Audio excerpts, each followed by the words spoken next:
Oke, kita mulai untuk soal yang nomor 1. Alhamdulillah. Saya ini tak kecilkan dulu. Oke.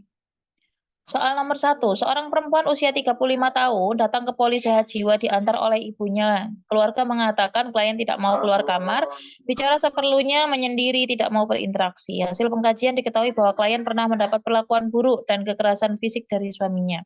Apakah masalah keperawatan utama pada kasus tersebut? Apakah harga diri rendah situasional, isolasi sosial, resiko bunuh diri, depresi, gangguan citra tubuh?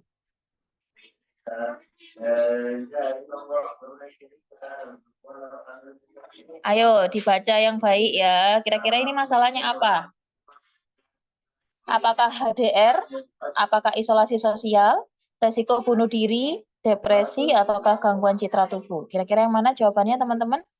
Yuk, ini ada berapa orang yang sudah bergabung?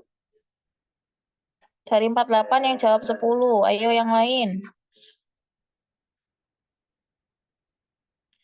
Ayo jawabannya apa teman-teman?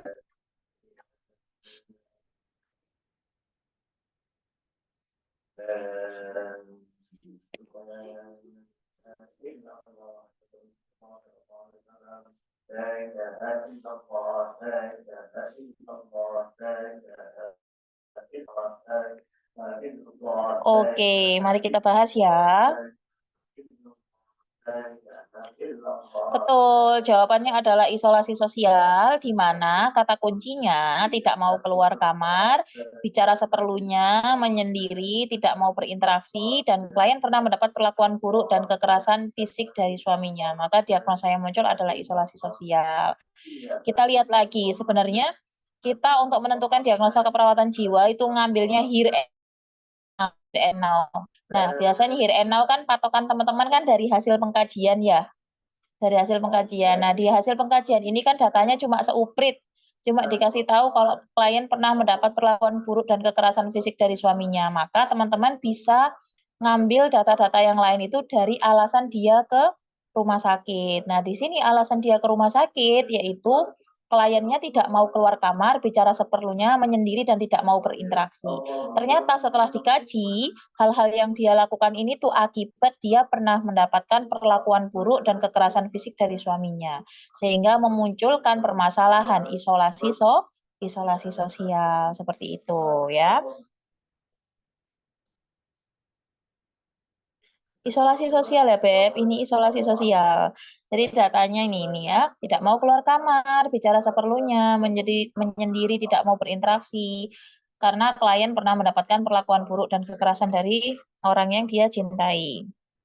Kakak bisa ulang, aku baru masuk. Oke.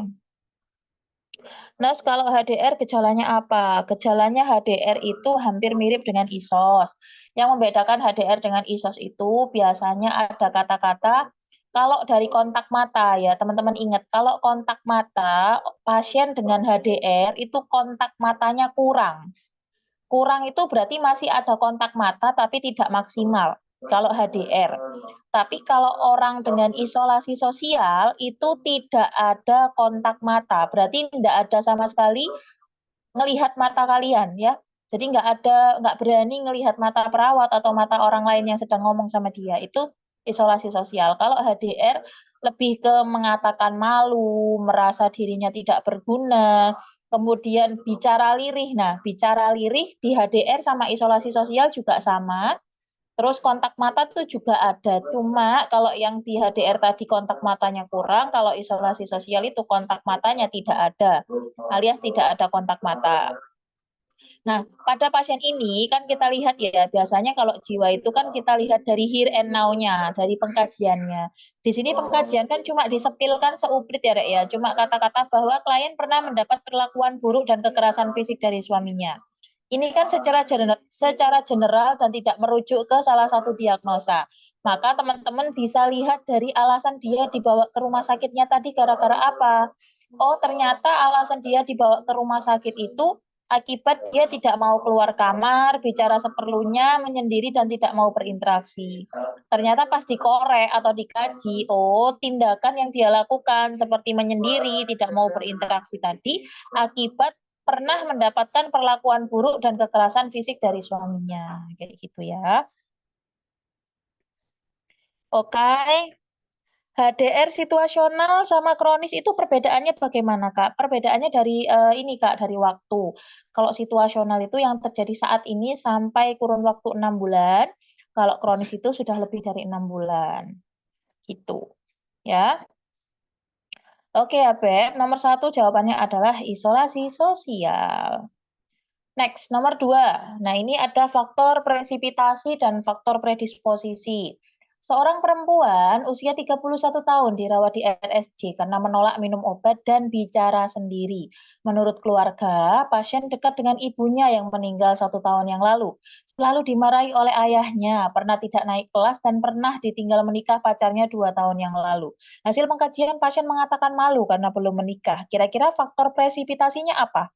Apakah kehilangan orang yang dicintai, gagal pendidikan, gagal menikah, putus obat, atau pola asuh? Kira-kira yang mana? Ayo, yang mana? Ayo. Enggak boleh salah ya, ini gampang sekali. Kira-kira apa? Ayo. Faktor presipitasi dari kasus ini. Faktor presipitasi adalah faktor pencetus yang kalau kita lihat dari waktunya itu muncul kurang dari 6 bulan sebelum kejadian dia kambuh ya atau ada gejala-gejala kejiwaan. Pada kasus ini dilihat, mana sih datanya yang dia kurang dari 6 bulan? Kita lihat ya, pola asuh. Pola asuh itu kurang dari 6 bulan atau lebih? Lebih, Kak, ya, karena pola asuh itu dari kecil nih ya, selalu dimarahi oleh ayahnya. Berarti ini dari semenjak dia kecil sampai usia 31 tahun itu, dia selalu dimarahi oleh orang tuanya. Kemudian gagal menikah, sudah 2 tahun yang lalu. Kehilangan orang yang dicintai, ibunya tadi sudah 1 tahun yang lalu. Kemudian gagal pendidikan, di sini pernah tidak naik kelas, berarti sudah yang lampau karena usianya sudah 31 tahun. Maka satu-satunya faktor presipitasi atau faktor yang muncul kurang dari 6 bulan sebelum dia kejadian kambuh atau kekambuhan, maka yang paling tepat adalah dikarenakan dia menolak minum obat. Maka kita artikan bahwa pasiennya mengalami putus obat, bukan putus cinta, tapi putus obat. Putus obatlah yang menyebabkan si klien ini kambuh lagi gejalanya, kayak gitu ya. Nah, ini faktor presipitasi adalah faktor pencetus yang muncul kurang dari 6 bulan. Maka jawabannya adalah putus obat. Kalau yang ditanyakan faktor predisposisi atau yang muncul lebih dari 6 bulan, maka jawabannya banyak. Ditinggal ibunya meninggal, pola asuh orang pernah tidak naik kelas, pernah ditinggal pacarnya juga, itu termasuk beberapa faktor predisposisi pada kasus ini. Tapi kalau presipitasi hanya akibat minum obatnya yang, terputus tadi ya, atau putus minum obatnya. Oke, jawaban nomor 2 adalah D. Ya, ini ya. Clear ya? Kalau masih ada yang belum paham terkait predisposisi dan presipitasi, boleh teman-teman ditanyakan. Ini tadi tak rekam belum ya? Oh, sudah, oke. Kita lanjut ya, soal nomor 3. Seorang laki-laki usia 17 tahun dibawa ke UGD RSJ karena mengamuk. Hasil pengkajian, tatapan mata pasien tajam, tangannya mengepal sambil memukul-mukul tempat tidur. Perawat akan melakukan pengikatan kepada pasien. Kira-kira prinsip etik apa yang dilakukan pada kasus tersebut? Apakah non-maleficient, beneficient, autonomi, veracity, ataukah justice? Kira-kira yang mana? Ini tadi materinya sudah tak share di Google Drive teman-teman ya. Jadi tolong teman-teman nanti setelah live langsung di-review karena materi kita padat sekali. Jadi usahakan masukkan apa yang sudah kita pelajari dan diikat ya, diikatnya dengan cara di-review lagi biar nggak lupa. Oke, jawabannya apa ini gampang ya, nggak boleh salah ya ini ya. Jadi pada kasus ini tuh karena dia mengamuk-ngamuk di rumah, akhirnya dia diikat ya, diikat atau di-restrain. Maka prinsip etik yang diterapkan adalah betul, yaitu non-maleficient. Kenapa kok non-maleficient, Kak? Dikarenakan tindakan yang dilakukan ini bisa mencegah terjadinya risiko cedera. Risiko cedera pada siapa, Kak? Pada pasiennya juga dan pada lingkungan sekitarnya. Kalau semisal pasiennya tidak kita restrain, bisa saja dia nggak cuma mukul-mukul badannya sendiri atau mukul tempat tidur, bisa saja juga mukul perawatnya atau mukul teman-teman yang lainnya. Makanya harus dilakukan restrain ya. Maka prinsip yang digunakan yaitu prinsip non maleficient. Oke, clear ya? Soal dulu, Kak. Nah, ini Kak Gabriela. Kemudian kalau beneficient itu apa, Kak? Beneficient itu melakukan asuhan keperawatan yang paling maksimal atau yang optimal atau yang terbaik, itu beneficient. Kalau autonomi itu menghargai hak-hak pasien, veracity itu berkata dengan sejujur-jujurnya, kalau justice itu melakukan sesuatu sesuai dengan porsinya atau adil gitu ya. Kita lanjut ya. Soal nomor 4. Seorang laki-laki berusia 24 tahun menjalani hemodialisa di RSU sejak 5 tahun yang lalu. Hasil pengkajian, pasien mengatakan merasa bosan dengan berbagai pengobatan yang sudah dilakukan. Tetapi kondisinya tetap seperti ini. Pasien menolak untuk dilakukan hemodialisis selanjutnya. Menurut keluarga, pasien susah tidur dan sering menangis ketika di rumah. Apakah masalah keperawatan pada kasus tersebut? Ya Allah.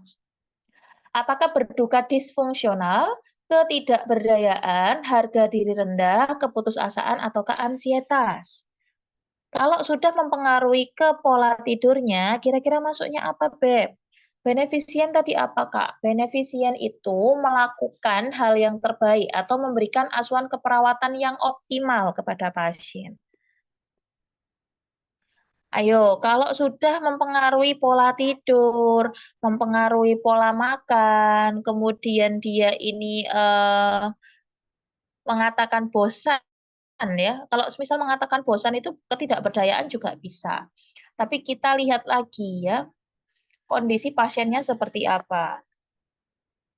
Putus asa, betul. Jadi jawabannya adalah keputusasaan. Kenapa sih, Kak, kok jadinya keputusasaan? Nah, keputusasaan adalah sebuah kondisi di mana individu yang memandang adanya keterbatasan atau tidak tersedianya alternatif pemecahan masalah. Dan biasanya akibat rasa putus asa yang berlebihan ini sudah berpengaruh ke pola makan dan pola tidur atau pola istirahatnya sudah mulai terganggu.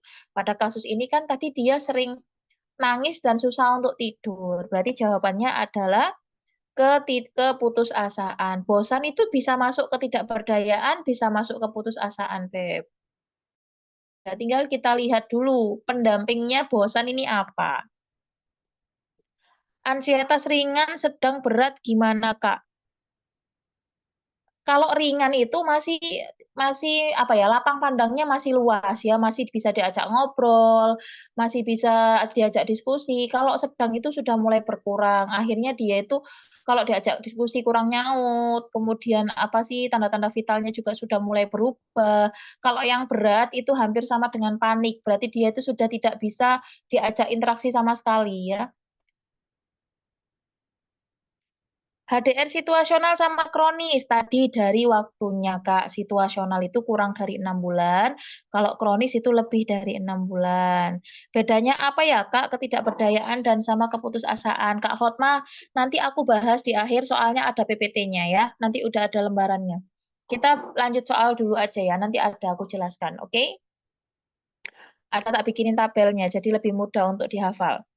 Oke, ini soal nomor 4 jawabannya keputusasaan. Kita lanjut ya, soal nomor 5. Seorang perempuan usia 30 tahun dirawat di RSJ dengan alasan masuk susah tidur. Nomor 1 tadi jawabannya apa ya? Sik, Kak. Aku gak hafal, Kak. Isolasi sosial, Kak. Nomor 5, seorang perempuan usia 30 tahun dirawat di RSJ, alasan masuknya susah tidur, mondar-mandir, dan 3 bulan tidak minum obat. Pasien mengatakan suaminya sering melakukan KDRT dan saat ini sudah bercerai, malu dengan kondisinya. Hasil pengkajian pakaiannya tidak rapi, bicara dan tersenyum sendiri, malas berinteraksi dengan orang lain, dan mondar-mandir. Kira-kira masalah keperawatannya apa? Ingat, yang dilihat adalah here and now-nya dulu. Here and now-nya itu hasil pengkajian. Dari data pengkajian itu lebih mengarah lebih banyak kemana datanya. Ayo, dibaca here and now-nya dulu. Here and now. Di here and now itu data hasil pengkajian, ada pakaian tidak rapi, ada bicara dan tersenyum sendiri, malas berinteraksi, kemudian ada mondar-mandir. Kalau pakaian tidak rapi, oke, masuk defisit perawatan diri, boleh. Bicara dan tersenyum sendiri, masuknya halusinasi, oke. Malas berinteraksi, masuknya dengan isolasi sosial, oke. Mondar-mandir masuk ke mana? Mondar-mandir? Mondar-mandir itu masuk ke halusinasi. Maka data yang lebih banyak adalah betul, masalah keperawatan utama dari hasil pengkajian yaitu halusinasi. Iya, betul. Jadi fokus lihat dulu di data pengkajiannya, setelah kamu tahu data pengkajiannya mengarah kemana, dan bisa saja dalam satu data pengkajian itu muncul beberapa data yang mengarah ke beberapa diagnosa. Nah, teman-teman harus paham masing-masing diagnosa itu data mayor minornya itu apa. Jadi nanti bisa menentukan dari 4 tadi, ternyata 2 itu yang mengarah ke halusinasi, sehingga diagnosa utamanya adalah halusinasi, betul ya. Pakaian tidak rapi, kemudian isolasi sosial ini adalah diagnosa tambahan, yang utama adalah halusinasinya dulu. Gitu ya. Yuk nomor 6. Cepet ini ya, jiwa gampang, Rek. Seorang perempuan usia 30 tahun, Kak, opsi B tadi apa? Apa sayang? B itu isolasi sosial, Beb. Oke ya, lanjut ya. Soal nomor 6. Seorang perempuan usia 30 tahun, iya betul, jawabannya halusinasi. Seorang 10 tahun dirawat di RSC dengan marah-marah, menyendiri, tidak mau mandi, dan kadang bicara sendiri. Hasil pengkajian, pasien mengatakan punya 4 anak dan cerai 1 bulan yang lalu, merasa sendiri dan mengatakan tolong sampaikan kepada keluarga saya untuk menjaga anak-anak saya. Mungkin saya tidak akan bisa merawat mereka lagi. Kira-kira permasalahannya apa ini teman-teman? Apakah isolasi sosial, resiko bunuh diri, perilaku kekerasan, defisit perawatan diri, ataukah halusinasi? Ini sudah jelas ya, sudah jelas sekali. Jadi nggak boleh salah, ayo. Ayo yang lain yang belum jawab boleh ya, jawab ya Beb. Ayo dijawab Beb. Jangan malu-malu. Salah nggak apa-apa, namanya juga belajar ya. Jadi pada kasus ini yang tepat adalah kita lihat dari hasil pengkajiannya. Pasien mengatakan mempunyai 4 orang anak dan sudah bercerai 1 bulan yang lalu. Dia mengatakan merasa sendiri, kemudian mengatakan tolong sampaikan kepada keluarga saya untuk menjaga anak-anaknya. Mungkin saya tidak akan bisa merawat mereka lagi. Maka hasil pengkajian here and now-nya lebih mengarah ke resiko bunuh diri. Nah, ya, resiko bunuh diri itu dalam bentuk isyarat ya. Isyarat itu berarti kata-katanya itu masih tidak ada apa ya namanya ya. Setelah isyarat itu apa ya? Ancaman ya kalau nggak salah. Kalau isyarat itu kayak masih kata-kata yang masih belum tersirat gitu, masih tersirat, masih belum tegas gitu kata-katanya. Tolong ya nanti aku nggak pulang lagi rawat anakku. Nah, itu masih isyarat-isyarat. Kalau semisal dia sudah ada kata-kata aku mau bunuh diri. Nah, itu berarti masuknya di ancaman. Kemudian setelah ancaman bisa naik ke percobaan. Percobaan itu berarti ya sudah melakukan, entah itu dia silet tangannya atau menturin kepala dan lain-lain. Itu nanti ada ya. Nanti aku bahas satu persatu. Bunuh diri siapkan barang. Oke, lanjut ya. Nomor 7. Seorang laki-laki berusia 28 tahun dirawat di RSJ, alasannya marah-marah dan menolak minum obat. Hasil wawancara, pasien mengatakan tidak mau bicara karena dirinya mempunyai ilmu suci yang bisa menyembuhkan orang. Bicaranya inkoheren dan flight of idea. Keluarga mengatakan pasiennya gagal ujian CPNS 6 bulan yang lalu. Kira-kira masalah keperawatannya apa? Apakah waham?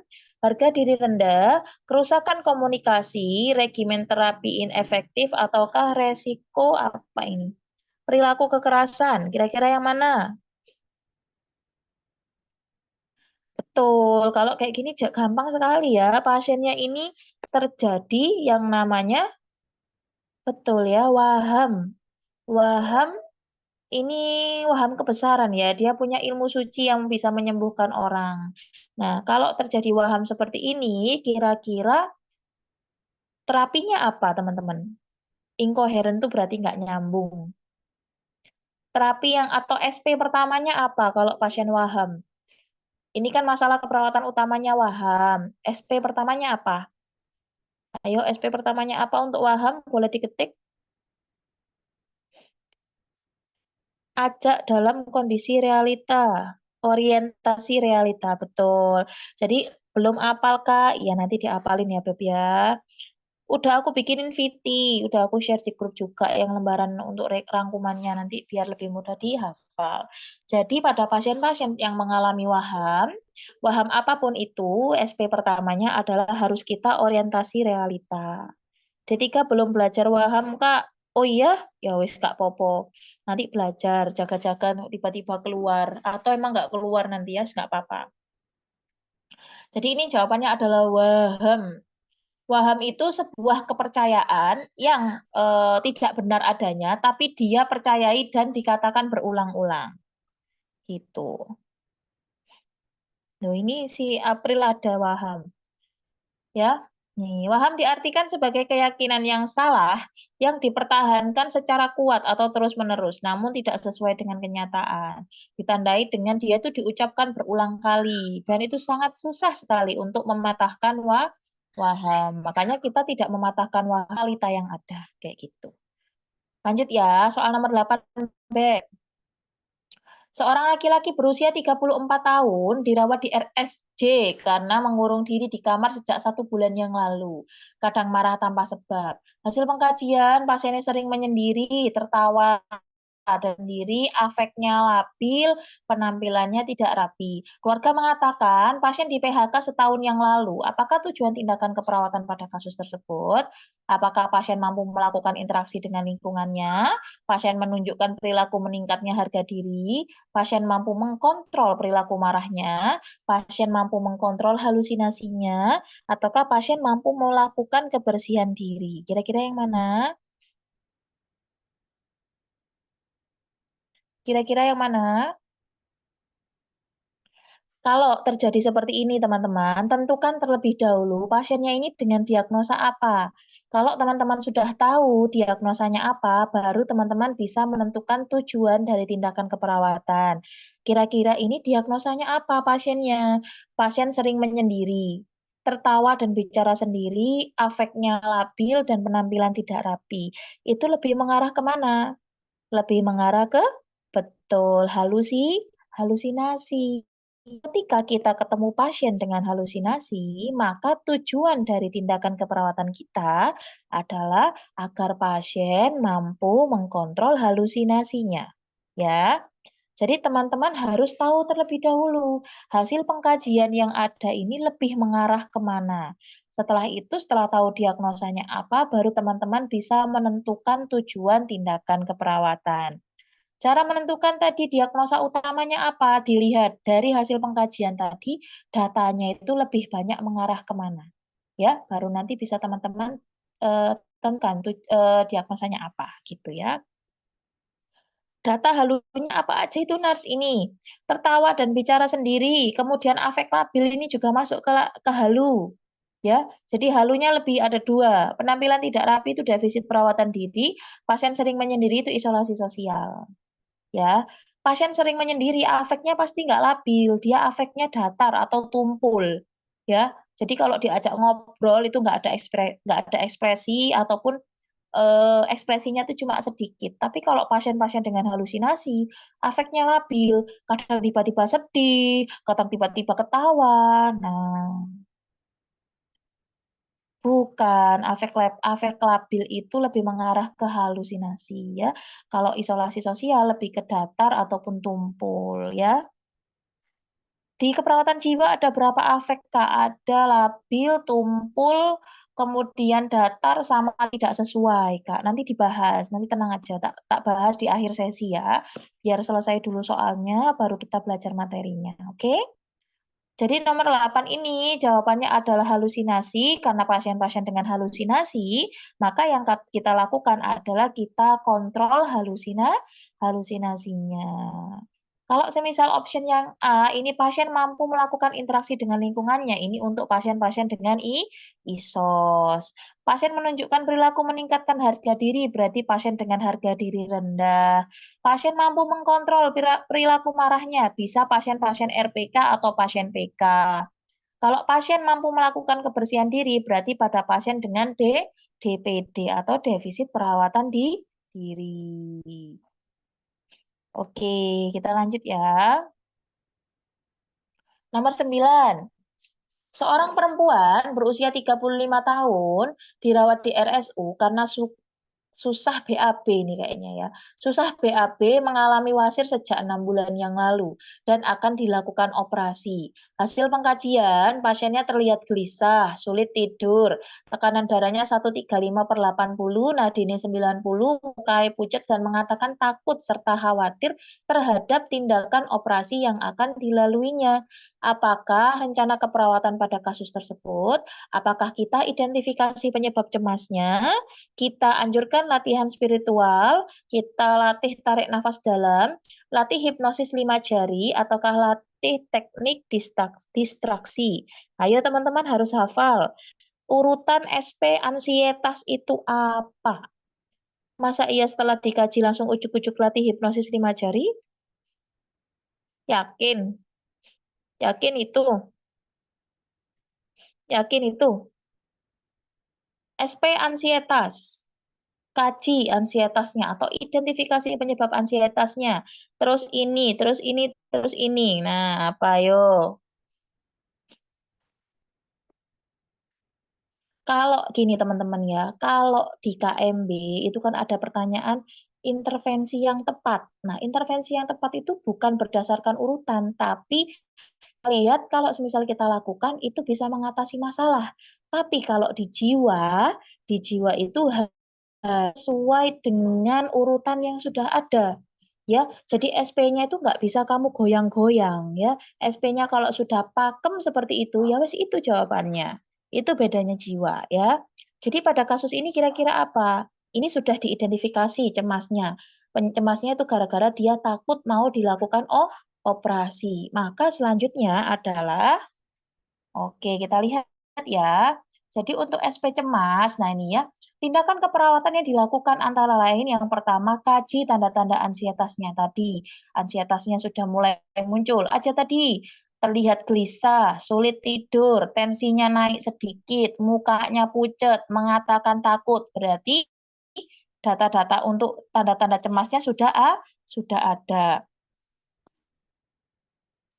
Kemudian yang kedua, setelah tanda-tanda ansietas dikaji, yang harus kita lakukan adalah ajarkan pasien untuk melakukan teknik nafas tarik nafas dalam. Setelah tarik nafas dalam, baru teman-teman distraksi, baru hipnosis 5 jari dan yang terakhir itu spiritual.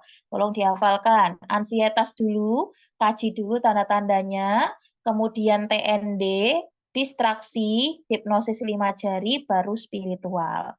Gitu ya cara mainnya. Karena ini tadi sudah dikaji dan belum ada tindakan yang dilakukan selain pengkajian, maka yang selanjutnya adalah kita latih untuk tarik nafas dalam. Berarti jawabannya partener sesuai SP. Betul, betul Kak. Kak, soal sama jawaban bisa di-share di grup. Saya susah dibuka Zoom-nya, Kak. Kenapa susah, Kak? Ini kapasitasnya untuk 300 orang ini. Ini ada di Google Drive, Kak. Kakak download sendiri ya. Sudah tak upload. Jawabannya paten ya, Nak, sesuai SP betul. Kalau jiwa kan kita harus masih analisa. Kalau yang kalau jiwa, sorry, KMB itu masih harus analisa. Tapi kalau jiwa itu jawabannya pakem, sesuai dengan urutan yang ada, gitu ya. Kita lanjut ya. Hmm. Nomor 10. Perawat puskesmas melakukan kunjungan rumah pada seorang perempuan berusia 28 tahun yang dirawat di RSC 2 minggu yang lalu. Hasil pengkajian, klien sudah mampu berinteraksi dengan keluarga dan menyatakan keinginan bekerja kembali, tetapi takut melakukan kesalahan. Pasien mengatakan suka membuat kerajinan tangan. Maka tindakan selanjutnya pada kasus tersebut adalah,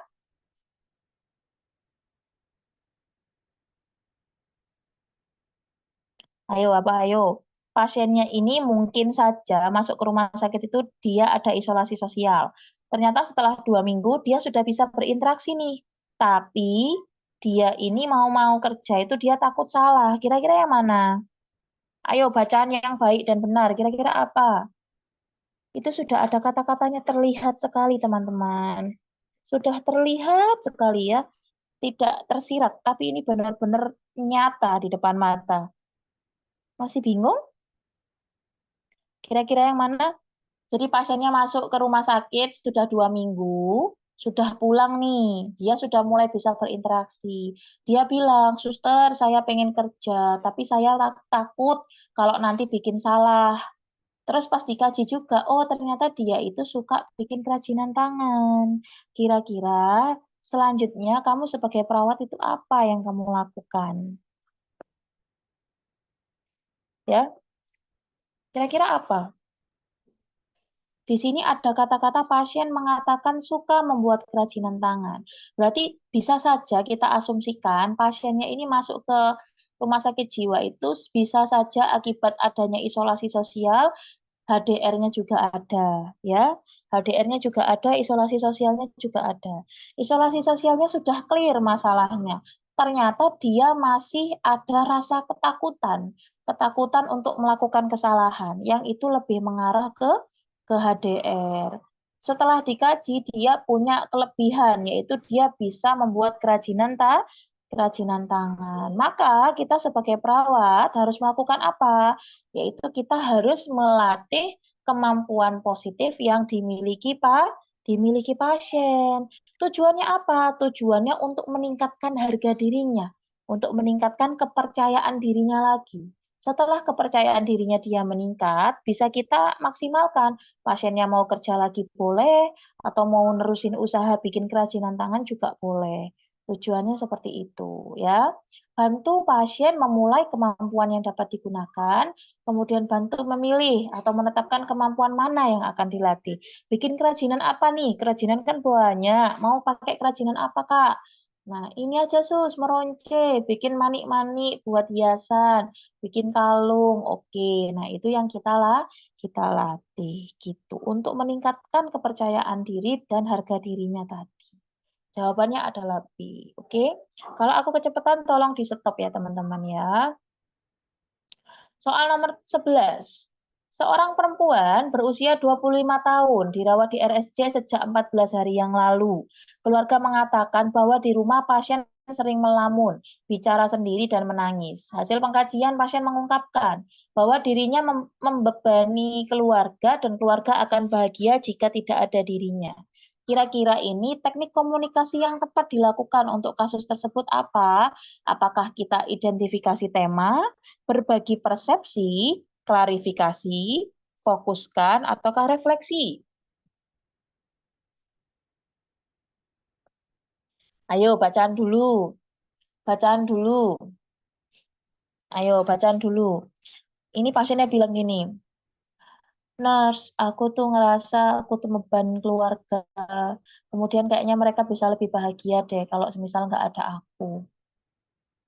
Terus, habis itu apa? Langsung berbagi persepsi? Langsung itu yang kamu lakukan? Langsung gini, oh iya Bu, kayaknya Ibu itu memang bebani Bu. Atau, mosok sih Bu, kalau mosok sih itu masih masuk di klarifikasi sih. Ya, kalau pasiennya mengatakan hal yang sedemikian rupa, apa, yang kita lakukan tuh kita klarifikasi dulu. Ibu mohon maaf, tadi Ibu mengatakan kalau Ibu merasa membebani keluarga. Kalau boleh tahu membebani seperti apa yang Ibu maksudkan? Ini saya kan harus berobat, butuh biaya banyak dan lain-lain. Oke, kita tahu, oh ternyata membebaninya itu secara finansial. Kemudian lalu Ibu tadi mengatakan, kenapa Ibu bisa mengatakan kalau keluarganya akan lebih bahagia kalau semisal Ibu tidak ada?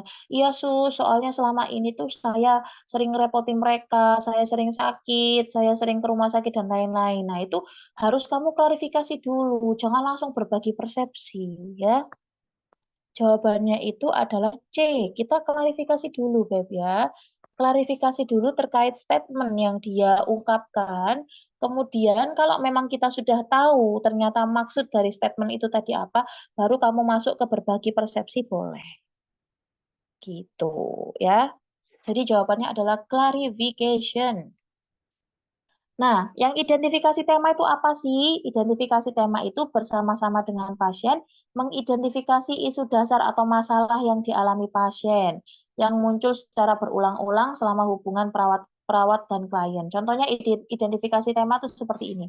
Kita ngobrol nih, ibunya tuh selalu cerita kalau semisal keluarganya itu kurang sejahtera, kurang harmonis. Nah, kemudian dia menceritakan hal yang lain lagi. Tapi setiap kali bertemu dengan perawat, dia itu menceritakan hal yang sama atau menceritakan terkait keluarganya yang kurang harmonis dan lain-lain.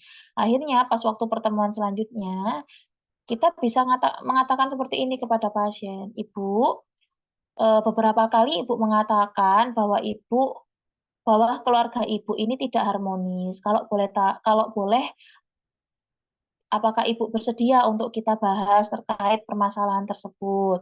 Itu namanya identifikasi tema. Nanti ada penjelasannya sendiri-sendiri. Kemudian berbagi persepsi. Nah, berbagi persepsi itu melalui pertanyaan yang bertujuan untuk memverifikasi pemahaman perawat yang sedang dipikirkan atau dirasakan oleh klien. Tadi ya, setelah kamu klarifikasi, oh baik Bu, berarti Ibu ini mengatakan kalau Ibu membebani secara finansial ya Bu ya, betul? Iya suster, makanya Ibu pengen kalau semisal Ibu nggak ada itu kayaknya keluarganya akan lebih bahagia. Betul, berarti yang saya pikirkan sesuai dengan apa yang Ibu katakan itu sesuai dengan apa yang saya rasakan tadi. Berarti memang Ibu arahnya ke sana, Ibu takut membebani gara-gara tadi Ibu sering sakit dan lain-lain, itu berbagi persepsi. Tapi sebelum kamu lakukan berbagi persepsi, harus kamu lakukan klarifikasi dulu ya. Duh, tiba-tiba keluar. Jangan keluar dari Zoom. Kamu lakukan klarifikasi dulu ya, untuk mengetahui yang diomongkan pasien ini arahnya kemana sih gitu ya, biar lebih jelas gitu. Kemudian focusing itu kalau semisal pasiennya tuh jeladur kemana-mana, jeladur itu gimana ya, ngomongnya ngalor ngidul, itu kamu harus bisa memfokuskan. Ibu tadi menceritakan kalau anaknya itu semisal sakit-sakitan, kalau boleh tahu sakitnya gara-gara apa ya Bu? Gitu. Nah, itu difokuskan kayak gitu.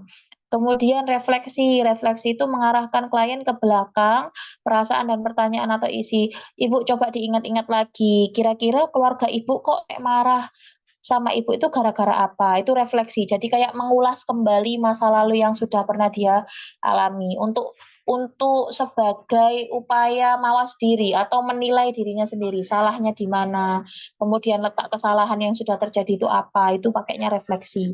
Contoh kayak kamu ujian, misal ujian, kok nilainya jelek. Nah, kamu melakukan refleksi, itu kamu ingat-ingat, kira-kira aku tadi ujian itu materi apa ya, aku yang nggak bisa. Kemudian di mana ya yang kira-kira aku tadi remedial, itu namanya refleksi. Lanjut, nomor 12. Kalau bisa komunikasi terapeutik soal gini diperbanyak, Nurse. Insya Allah, Kak. Kalau ini kayaknya ada 2 apa 3 gitu ya, nanti kita lihat lagi di belakang ada insya Allah. Soal nomor 12, seorang pasien laki-laki usia 42 tahun, sudah 1 minggu dirawat di RSJ. Kemudian di rumah pasien bicara dan tertawa sendiri, mengurung diri, tidak bisa tidur dan mengancam akan membunuh istrinya. Pasien sering menyendiri, kontak mata kurang, malas berinteraksi, mengatakan dirinya malu karena dirawat di RSJ dan sebagai manusia yang tidak berguna. Apakah terapi aktivitas kelompok TAK yang tepat pada kasus tersebut?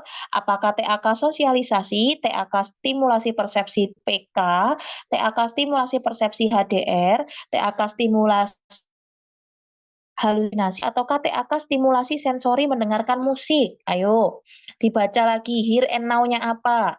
Here and now-nya adalah pasiennya sering menyendiri, kontak mata kurang, malas berinteraksi itu ada loh di HDR loh ya. Jangan dikira cuma di isolasi sosial.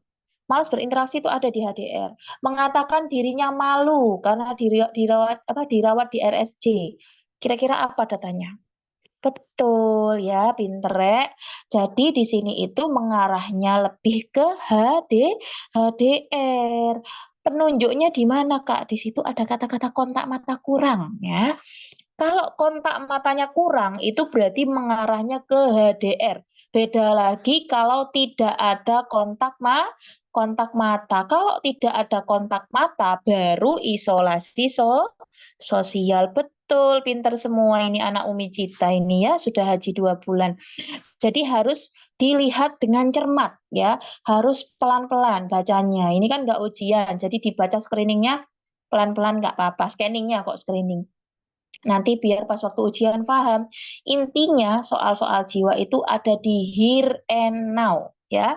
Atau pengkajiannya apa? Wes, terus cari data yang paling banyak. Nah, itu jawabannya.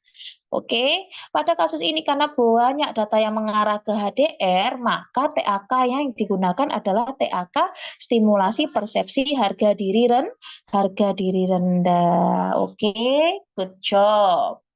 Nih ya, yang paling menonjol atau here and now-nya adalah harga diri rendah. Kita lanjut ya, Beb. Nomor 13. Seorang pasien laki-laki usia 28 tahun dibawa keluarganya ke RSJ karena ngamuk, memecahkan alat rumah tangga, bicara kasar, mengancam, tidak bisa tidur, mondar-mandir, makan sedikit, tidak mau mandi. Pasien mengatakan sudah lebih tenang, kontak mata terbatas, halusinasi 2 sampai 3 kali sehari, berupa suara laki-laki yang mengejeknya. Kira-kira yang mana diagnosanya?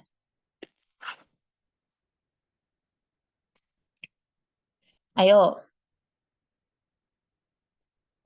ayo, ayo. Kak, itu kan data dibawa ke rumah sakitnya gara-gara dia ngamuk-ngamuk. Berarti RPK dong. Ngamuk itu masuk di alasan masuk, bukan di pengkajian saat ini. Pengkajian saat ininya apa, Beb? Betul. Pasiennya mengalami halusinasi, di mana halusinasinya memunculkan suara laki-laki yang mengejek di dia. Jadi jawabannya adalah E. Oke, pinter.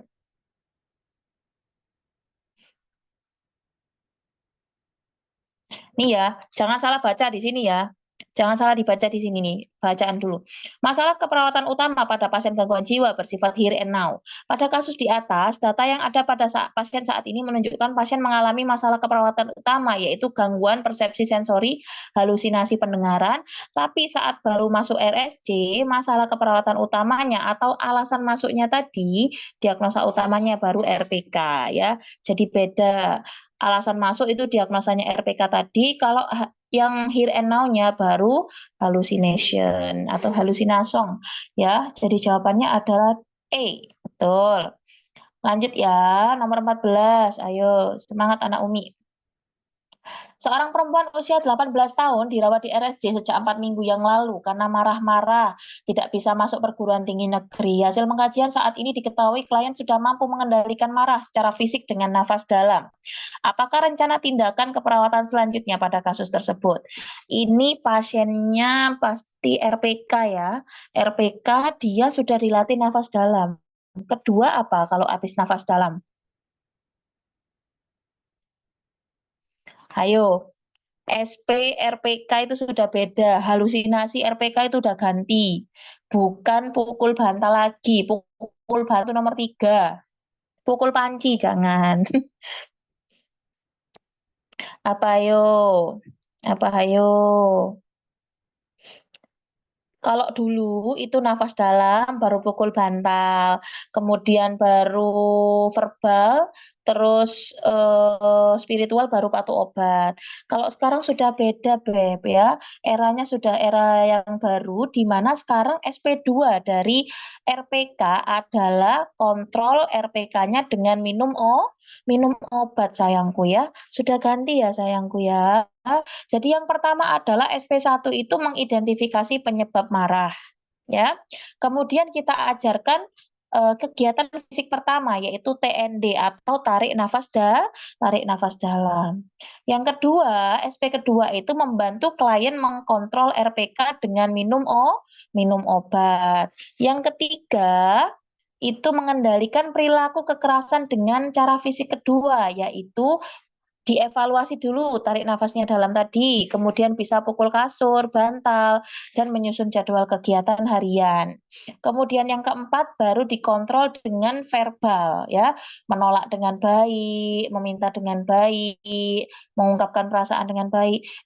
Aku maaf ya, aku kesel sama kamu gara-gara kamu tadi nginjek sepatuku. Nah, itu termasuk SP4.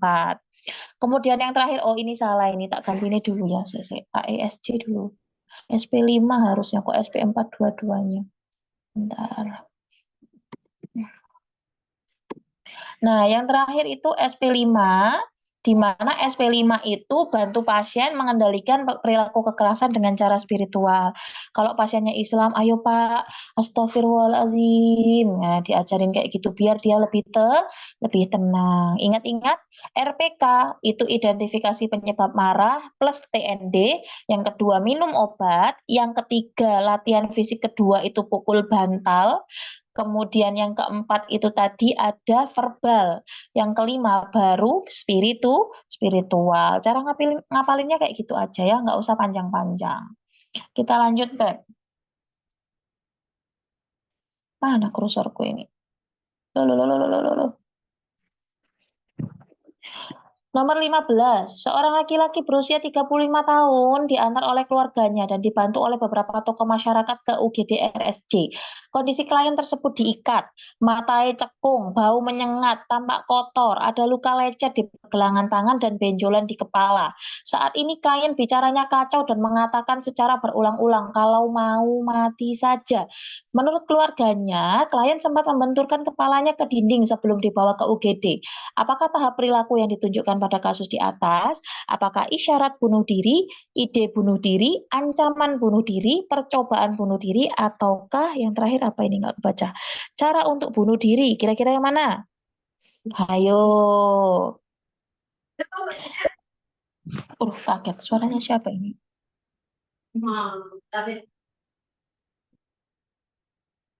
Ayo, apa ayo? Di sini memang ada kata-kata kalau dia mau mati saja. Oh, Kak, itu masuknya ancaman, Kak. Tapi lihat di bawahnya, sayangku ya.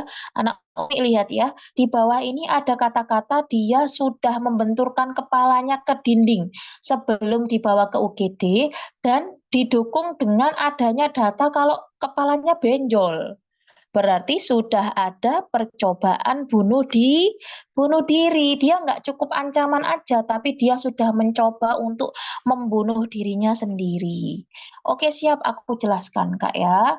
Ini, nah ini ya. Yang pertama, jenis bunuh diri itu ada 3. Ada isyarat bunuh diri, ancaman bunuh diri, dan percobaan bunuh diri. Isyarat bunuh diri itu apa sih, Kak? Isyarat itu dia itu masih mengatakan keinginan untuk bunuh dirinya, tapi kata-katanya tuh belum tegas, belum jelas kalau dia mau bunuh diri. Contohnya itu tadi Kak ya, tolong jaga anak saya karena saya akan pergi jauh. Atau titip anak saya ya, nanti saya nggak pulang lagi. Kayak gitu, kata-katanya tuh masih tersirat kalau dia itu mau melakukan bunuh diri. Kemudian ide bunuh diri, mana ide bunuh diri? Kak, ono Kak, itu hanya pemanis pembuatan. Kemudian ada ancaman bunuh diri. Nah, ancaman itu dia sudah mengatakan dengan tegas, "Aku mau mati aja ah, aku mau loncat dari jembatan ah." Kayak gitu-gitu tuh namanya ancaman bunuh diri. Berarti dia itu sudah mengungkapkan secara verbal dan secara tegas kata-kata kalau dia itu mau mengakhiri hidupnya.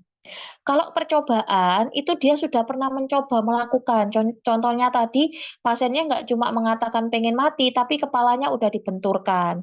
Atau semisal ada yang mengatakan, aku mau mati, terus tiba-tiba dia nyilet ya, tangannya disilet. Atau dia minum baygon, itu masuknya di percobaan bunuh diri. Jadi yang paling bahaya kalau semisal ada tanda-tanda mengatakan dia tadi ya titip anak saya atau ada isyarat untuk melakukan bunuh diri itu harus segera ditangani karena jika tidak dia bisa lanjut ke ancaman bunuh diri ataupun bahkan dia bisa melakukan percobaan bunuh diri. Iya kalau dia sampai meninggal, kalau nggak meninggal kan repot ya malah nanti hidupnya malah jadi disabilitas nanti kalau semisal dia melakukan hal-hal yang tidak diinginkan. Contoh, loncat dari apartemen yang lantai 20 karena dia kebal nyawanya ada 10, akhirnya dia masih hidup, tapi badannya rusak semua, ya kan kasihan ya, kalau kayak gitu. Makanya pasien-pasien yang ada isyarat bunuh diri, itu harus segera ditangani. Karena kalau jika tidak, dia bisa masuk ke ancaman bunuh diri ataupun bisa ke percobaan bunuh diri. Gitu ya. Lanjut ya, Beb. Nomor 16, Beb. Ini tadi ada yang tanya afek, ya. Nih, habis ini tak bahas nih, ada pembahasannya. Seorang perempuan usia 36 tahun dirawat di RSJ sejak 1 minggu yang lalu. Berdasarkan observasi, pasien hanya duduk di pojokan kamar setiap hari. Saat didatangi pasien lain, dia menghindar. Saat dilakukan wawancara, emosi pasien berubah-ubah. Saat menceritakan penderitaannya, pasien bercerita sambil tertawa. Kira-kira ini masuknya apa? Datar, labil, stabil, tumpul, atau tidak sesuai? Jadi dia nyeritain, "Saya tuh diputus sama pacar saya." Diputus bukannya sedih, malah dia ketawa-ketawa. Kemudian seharusnya dia bahagia, malah dia sedih. Labil anak Umi, ah yakin, masa iya labil sih? Ini loh, saat menceritakan penderitaannya, pasien bercerita sambil tertawa. Berarti tidak sesuai afeknya ya. Bukan labil lagi anak Umi ya, ini dilihat ya. Jawabannya tidak sesuai, Beb. Datar, afek datar itu apa sih, Kak? Afek datar itu tidak ada perubahan roman muka pada saat ada stimulus yang menyenangkan atau menyedihkan. Contoh misal kamu cerita ke temenmu, kamu tuh dapat uang banyak, temenmu cuma responnya, "Oh, ya udah."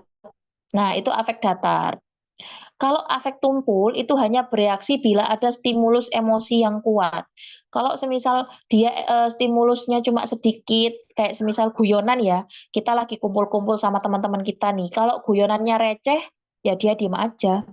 Tapi kalau dia guyonannya benar-benar, punchline-nya itu bagus ya, atau guyonannya itu lucu banget, dia baru ketawa, itu afek tumpul. Kalau labil, emosi yang cepat berubah-ubah. Jadi dia tuh naik turun emosinya ya, kayak perempuan kalau lagi mens. Kalau yang tidak sesuai, itu emosi yang dikeluarkan dengan apa yang dia katakan itu tidak gak nyambung, Rek. Harusnya dia sedih, dia cerita dia diputus atau dicerai suaminya, malah sambil ketawa-ketawa. Nah, itu namanya incoherent atau tidak sesuai. Gitu ya, Naomi ya. Kita lanjut, Beb. Nomor 17. Seorang perawat rumah sakit jiwa merencanakan akan melakukan asuhan keperawatan pada pasien. Pada saat akan dilakukan asuhan keperawatan, salah satu pasien belum memenuhi kebutuhan dasarnya, yaitu mandi dan ganti baju. Oleh karena merasa tidak nyaman bicara dengan pasien yang masih belum mandi, akhirnya perawat hanya bicara dengan pasien yang tampak bersih. Prinsip etik apa yang dilanggar? Justice, veracity, autonomy, accountability, atau non maleficient. Kira-kira yang mana? Ayo. Ini berarti dia perawatnya pilih-pilih, mau sama pasien yang bersih aja, yang kotor nggak mau diajak ngobrol. Berarti iya, berarti ini perawatnya nggak adil, dia milih-milih pasien. Harusnya kan ya mandi, nggak mandi ya tetap namanya pasien ya harus kita sama treatmentnya ya, tidak boleh dibeda-bedakan. Kalau memang dianya belum mandi ya mandiin, ya. Bu, maaf, inkoheren atau tidak sesuai itu tadi gimana? Contohnya Pril, kalau misal dia itu menceritakan kesedihannya, tapi dia ceritanya sambil ketawa-ketawa, Pril, itu namanya tidak sesuai ya. Kalau yang labil tadi emosinya cepat berubah ya, kayak kita lagi mens ya, itu namanya labil, gitu ya. Jadi ini jawabannya adalah justice ya, Beb. Betul, anak Umi pinter. Lanjut ya. Nomor 18. Seorang mahasiswa sedang melakukan tindakan keperawatan pada klien dengan perilaku kekerasan. Perawat mengatakan, bila ibu sedang kesal, coba ibu ungkapkan dengan baik, misalkan dengan cara memukul kasur busa. Fase apa kalau udah ngajarin kayak gini? Gampang kira persiapan, orientasi, kerja, implementasi, atau terminasi.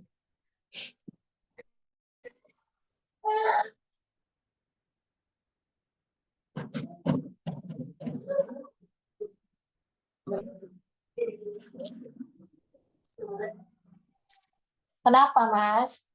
Lampunya gelap, Nak. Ke sana loh, Nak. Jangan di situ, Nak. Mas Afka.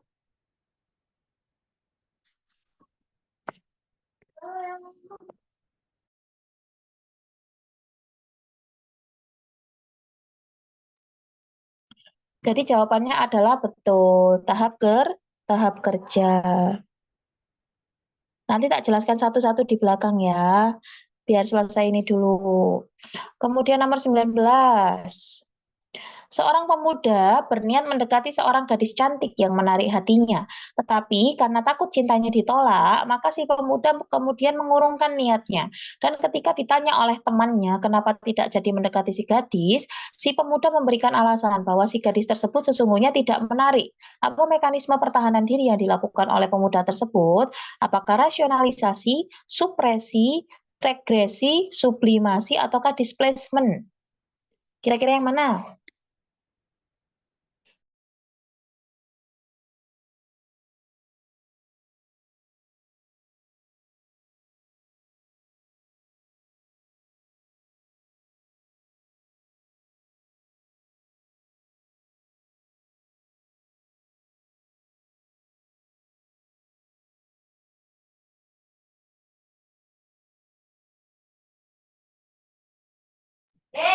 Belum dapat materi ini. Oke, siap. I don't know, me. Belum tahu materi ini, Nurse. Oke, siap. Tenang-tenang. Kita jelaskan bareng-bareng ya, anak Umi ya. Oke. Ya, nah. P3K ini sering masuk. Ya, kita lihat ya. Yang pertama ada rasionalisasi.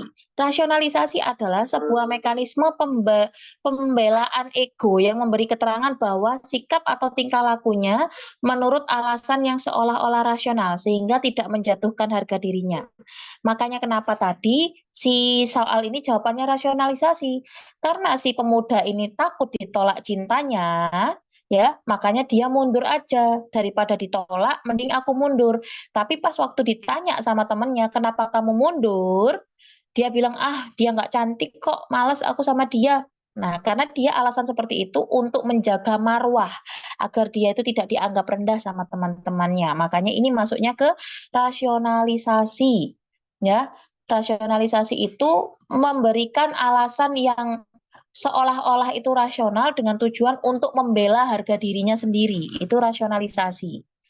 Kalau supresi, supresi itu sebuah proses yang digolongkan sebagai mekanisme pertahanan, tetapi sebetulnya Sik, tak buka no ininya aja ya, sambil baca kamu. Cek gak bingung, sik yau, sik, ini ada nih, ada contohnya masing-masing, tenang, tenang. Ini nih. Sekalian tak bahas aja ya, nanti biar nggak bolak-balik ya. Kelihatan nggak teman-teman? Kurang gede? Sik ya.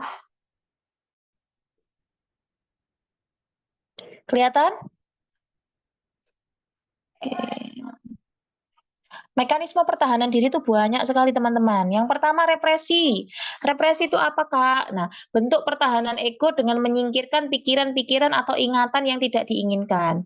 Ia akan sengaja melupakan kenangan atau pikiran yang tidak menyenangkan. Contohnya, dulu saya mempunyai teman dekat dari SD hingga SMA. Hingga suatu hari dia membohongi saya dan mencuri barang saya.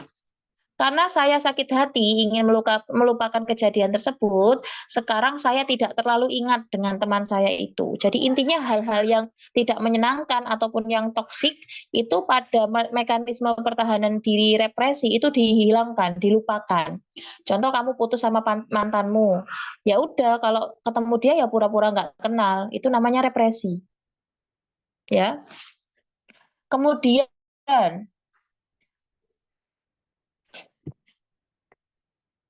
di cut off Bu, iya langsung cut ya, nggak mau kenal lagi. Kemudian ada reaction formation, di mana mekanisme pertahanan ego dengan bertingkah laku berlebihan yang langsung bertentangan dengan keinginan atau perasaan sebenarnya. Nah, ini biasanya terjadi sama cewek ataupun cowok. Ketika saya menyukai seorang cowok, saya malu untuk mengungkapkan perasaan yang sebenarnya. Karena itu saya lebih memilih mengungkapkannya dengan bersifat ekstrim, yaitu diolok-olok atau mengejek cowok itu atau pura-pura cuek ya, padahal kamu sebenarnya mau ya, itu namanya reaction formation. Kayak kamu ditawarin jajan, lagi bertamu, ditawarin jajan, "Ayo Nak, dimakan jajannya." "Oh enggak Bu, enggak usah ngerepotin." Padahal dalam hati, "Ya Allah lapar, pengen makanan itu." Tapi pura-pura tuh ya, itu namanya reaction formation. Oke. Kemudian ada denial. Nah, wis denial ini gampang ya. Kalau denial itu menghindari kenyataan yang ada, intinya dia menyangkal terkait kenyataan yang ada. Nih, contohnya, gampang ya kalau denial tuh banyak. Kalau yang contoh kasus ini tuh dia ini, memiliki seorang teman dan dia hamil di luar nikah.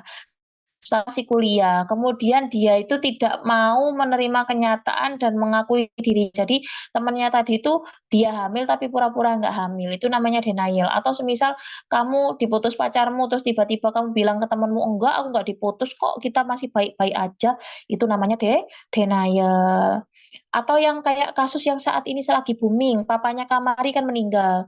Kan orang-orang pada denial semua tuh ya, yang di status TikTok itu. Kayaknya nggak mungkin deh Papa Dali meninggal, kan baru bikin VT. Nah, itu namanya denial. Oke, kemudian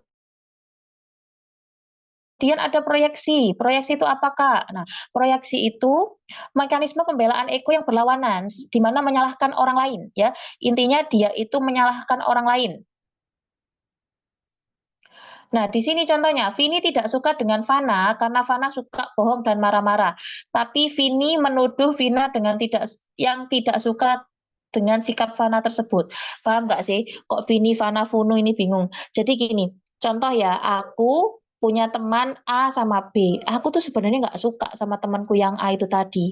Tapi aku tuh ngefitnah si B yang nggak suka. Hei A, kamu tahu nggak ah, si B itu tadi ngomongin kamu loh di belakang, kamu tuh dijelek-jelekin, kamu tuh katanya pembohong, suka nyuri dan lain-lain. Padahal yang aku omongkan ini sebenarnya ungkapan hatiku, tapi B yang aku jadikan sasaran atau yang dikambing hitamkan. Nah, proyeksi itu mengkambing hitamkan seseorang atas keinginan kita atau atas kesalahan kita. Paham ya? Proyeksi itu tulis rek neng kertas. Proyeksi itu mengkambing hitamkan seseorang, wis. Membuat seseorang itu jadi salah akibat ulah kita. Itu proyeksi. Tak ganti nang kene wae lah kok ini Vini Vana Vunu bingung. Mengkambing hitamkan seseorang atas keinginan atau kesalahan yang kita lakukan. Oke. Kemudian, saya tak save dulu. Tuh, kok lemot. Kemudian ada displacement. Saya yo, sabar yo.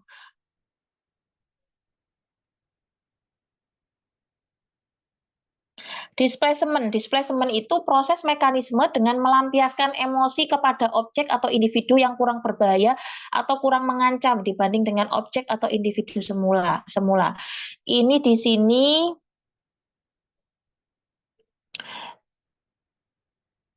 oh iya, Kalau ini contohnya agak ekstrim, nanti aku di-banned sama YouTube. Aku kasih contoh yang lain aja ya. Displacement tuh contohnya seperti ini. Kamu ini ada masalah di kantor atau ada masalah di kampus ya, atau ada masalah sama pacarmu ya. Kamu tuh nggak berani marahin pacarmu balik atau kamu nggak berani marahin temenmu. Tapi kamu nyampe rumah yang kamu marahin itu adikmu. Adikmu kamu marah-marahin padahal dia nggak salah apa-apa. Itu namanya displacement. Jadi membuang emosi kepada orang lain yang bukan tempatnya. Itu namanya displacement. Ya. Kemudian regresi. Kalau regresi itu mekanisme pembelaan ego yang kembali ke tingkat perkembangan dahulu. Contohnya seperti ini.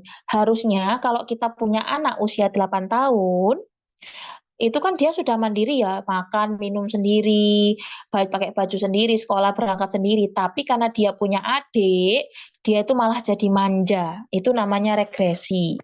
Ya, kayak pelampiasan bukan Kak, betul. Displacement itu melampiaskan sesuatu kepada orang yang tidak bersalah ya. Biasanya kan kita ya cewek-cewek kayak gitu ya biasanya ya. Marahnya ke siapa, yang kena siapa. Itu. Kemudian ada rasionalisasi tadi. Rasionalisasi tadi membuat seolah-olah alasan alasan apa sih namanya, alasan yang dia ungkapkan tuh seolah-olah rasional padahal itu hanya untuk membela harga dirinya ya tadi ya. "Ah, dia tuh jelek kok, aku nggak jadi sama dia, mending cari yang lain." Padahal dia takut tuh kalau nggak diterima ya, nanti kan gengsi. Contoh anak Umi putus cinta pelampiasan ke adik saya, gitu ya, Nurse? Yes, betul. Jadi putus cinta, kamu diputusin siapa, yang dimarahin siapa, itu namanya displacement ya. Kemudian ada sublimasi. Sublimasi itu merupakan dorongan kehendak atau cita-cita yang tak dapat diterima oleh norma. Di mana ini dia disalurkan dalam bentuk lain. Contohnya apa ini? Oke. Oh, jadi gini, ini ada anak suka berarti sublimasi itu dia itu ada apa ya namanya ya, dia itu suka coret-coret tembok ataupun, ya coret-coret yang ada di rumahnya. Akhirnya daripada dia coret-coret tembok dan yang lain-lainnya, akhirnya diarahkan ke hal-hal yang berhubungan dengan coret-coret, yaitu dileskan apa? Dileskan untuk melukis atau menggambar, itu sublimasi. Contoh kayak semisal teman-teman ada yang laki-laki tuh suka otak-atik sepeda motor, tapi nggak bisa balikinnya, akhirnya motornya mangkrak.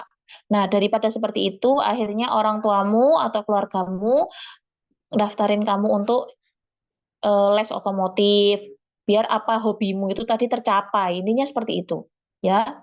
Yang suka manjat-manjat daripada manjat genteng, diikutkan Mapala, kayak gitu-gitulah ya, itu namanya sublimasi. Yang suka banyak omong daripada ngomongnya nggak kepake ya, diarahkan untuk jadi YouTuber atau vlogger, nah itu namanya sublimasi. Kemudian ada kompensasi. Nah, kompensasi itu mekanisme pembelaan ego dengan menutupi kelemahan dan menonjolkan kemampuannya atau kelebihannya. Nah, ini contohnya, ada anak itu yang dia itu sekolahnya kurang pintar ya. Misal dia ranking terakhir dari 30 dia nomor 30. Tapi dia kalau disuruh gambar, disuruh apa sih namanya bikin prakarya, semisal bikin sesuatu untuk diikutkan lomba, itu dia bagus. Jadi otak kirinya memang kurang, tapi otak kanannya bagus. Itu namanya kompensasi. Jadi dia menonjolkan kemampuan yang dia miliki untuk menutupi kekurangan yang ada, kayak gitu. Contohnya lagi, kayak semisal teman-teman ini, aku tuh nggak jago untuk, ngomong di depan umum. Tapi aku kalau disuruh bikin artikel, "Kamu mau bikin artikel sehari 10 aku bisa. Tapi kalau aku disuruh memaparkan di depan umum, aku tidak bisa." Nah, dia menutupi kelemahan untuk public speaking-nya itu dengan cara dia bisa menulis artikel yang banyak. Nah, jadi gitu, teman-teman pasti punya kelemahannya apa, terus teman-teman tonjolkan kelebihannya. Itu kan pasti ada. Contohnya aku ya, aku tuh nggak pede sama badan. nggak pede sama badan karena gemuk ya. Karena aku merasa itu aku gemuk, aku dulu bercita-cita aku pengen jadi influencer yang fashion deh, yang baju deh, tapi menyadari kalau badanku tuh tidak sekurus itu, makanya aku beralih peran memanfaatkan otakku yang ada untuk menjadi TikToker di spesialis untuk di keperawatan. Nah, itu namanya kompensasi. Jadi dari kekurangan yang ada itu diarahkan untuk menonjolkan kelebihan yang ada, gitu. Wah, banyak ya, susah mau hafalnya. Umi cantik lo pinter lagi, halah ngerayu, enggak lah. Itu ya, jadi kompensasi itu gitu. Kamu cari kelemahannya apa, terus ditonjolkan kelebihannya untuk menutupi kelemahan yang ada itu tadi.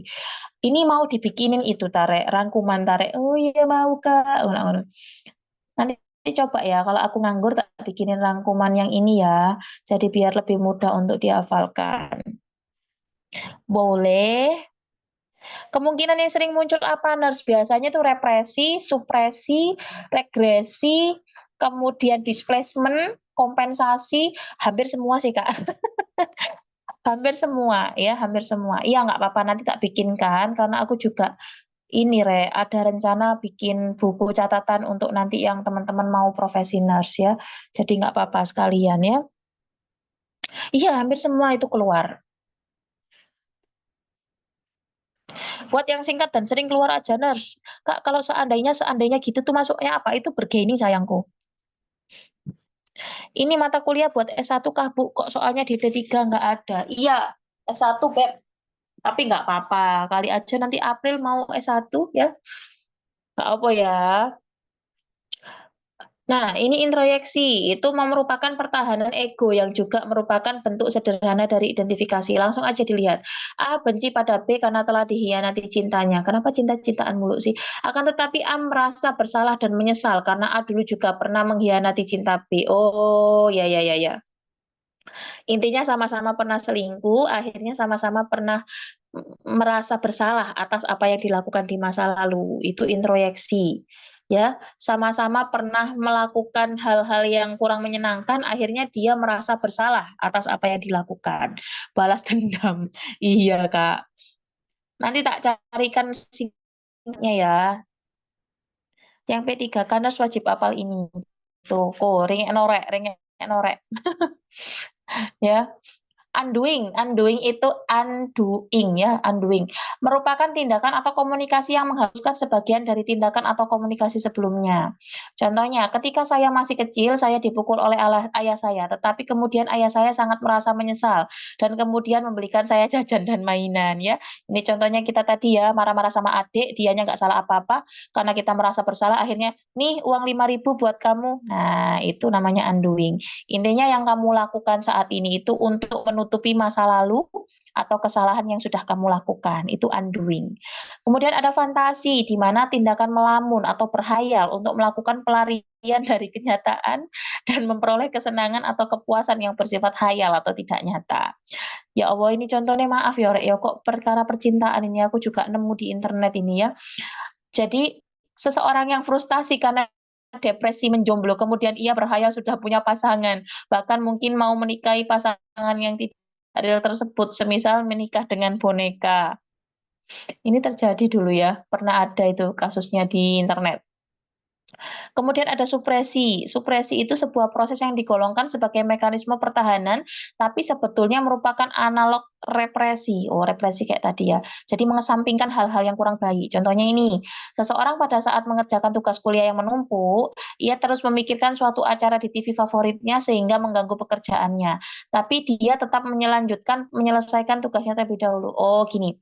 Jadi kamu gini, hari Sabtu itu jadwalnya drakor muncul yang terbaru. Tapi kamu tuh banyak tugas ngaskep ya, padahal ada jadwal drakor nih. Waduh, yang serial baru udah muncul lagi di Netflix, tapi waktunya ngaskep. Akhirnya kamu tetap melakukan askepmu dulu, kamu kebut, kamu kerjakan askepmu dulu, baru setelah itu kamu nonton drakor. Itu namanya supresi ya. Jadi dia mengesampingkan hal-hal yang akan mengganggu pekerjaannya, diselesaikan dulu pekerjaannya, baru hal-hal yang mengganggu tadi dilakukan setelah semuanya selesai. Itu supresi. Menikah dengan Soo Joong Ki. Waduh, nggak kenal aku kah? Nggak tahu aku artis koreng-koreng gitu ya, Korea nggak tahu aku. Kemudian ada identifikasi. Nah, identifikasi ini di mana seseorang mempertinggi harga dirinya dengan mempolakan dirinya serupa dengan orang lain. Biasanya kalau kita suka sama seseorang, kita pengen menyamai pribadinya dia. Itu namanya identifikasi. Contoh tadi ini ya, dia mengidolakan Syahrini. Akhirnya dia beli baju, beli tas, beli sepatu yang sama dengan Syahrini. Itu namanya identifikasi ya. Ini ada bawahnya. Nanti udah ada di Google Drive, tolong teman-teman akses ya. Kemudian tadi itu jawabannya rasionalisasi karena dia takut tidak diterima cintanya. Akhirnya dia mengatakan kalau si cewek tadi itu tidak menarik gitu. Nah, ini tadi Syahrini. Ayo Syahrini yang dengerin ocehanku pasti tahu ini jawabannya apa ya. Seorang wanita yang ngefans dengan artis idolanya Syahrini, dia berdandan mengikuti ala make up Syahrini dan mengenakan tas, aksesoris dan sepatu yang sering dipakai Syahrini. Selain itu juga meniru gaya-gaya bicara Syahrini. Mekanisme pertahanan diri apa yang digunakan? Apakah rasionalisasi, supresi, regresi, sublimasi, ataukah identifikasi? Ayo, ini tadi sudah tak jelaskan. Duh, kok gak muncul? Sorry, sorry, sorry.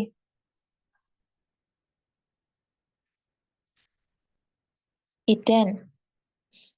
Slide-nya nggak ada. Ya, Kak, maaf, maaf, baru sadar. Maaf, baru sadar. Nah, lihat ini. Maaf, maaf, maaf, maaf. Ya, ini ya. Mana? Betul. Jawabannya adalah identifikasi atau dia meniru figur yang dia impikan ya. Jawabannya adalah E. Betul. Pintar anak Umi. Sekarang review materi ya, Beb. Mm, mm, mm, mm, mm, mm. Duh, kok ini langsung? Bentar ya.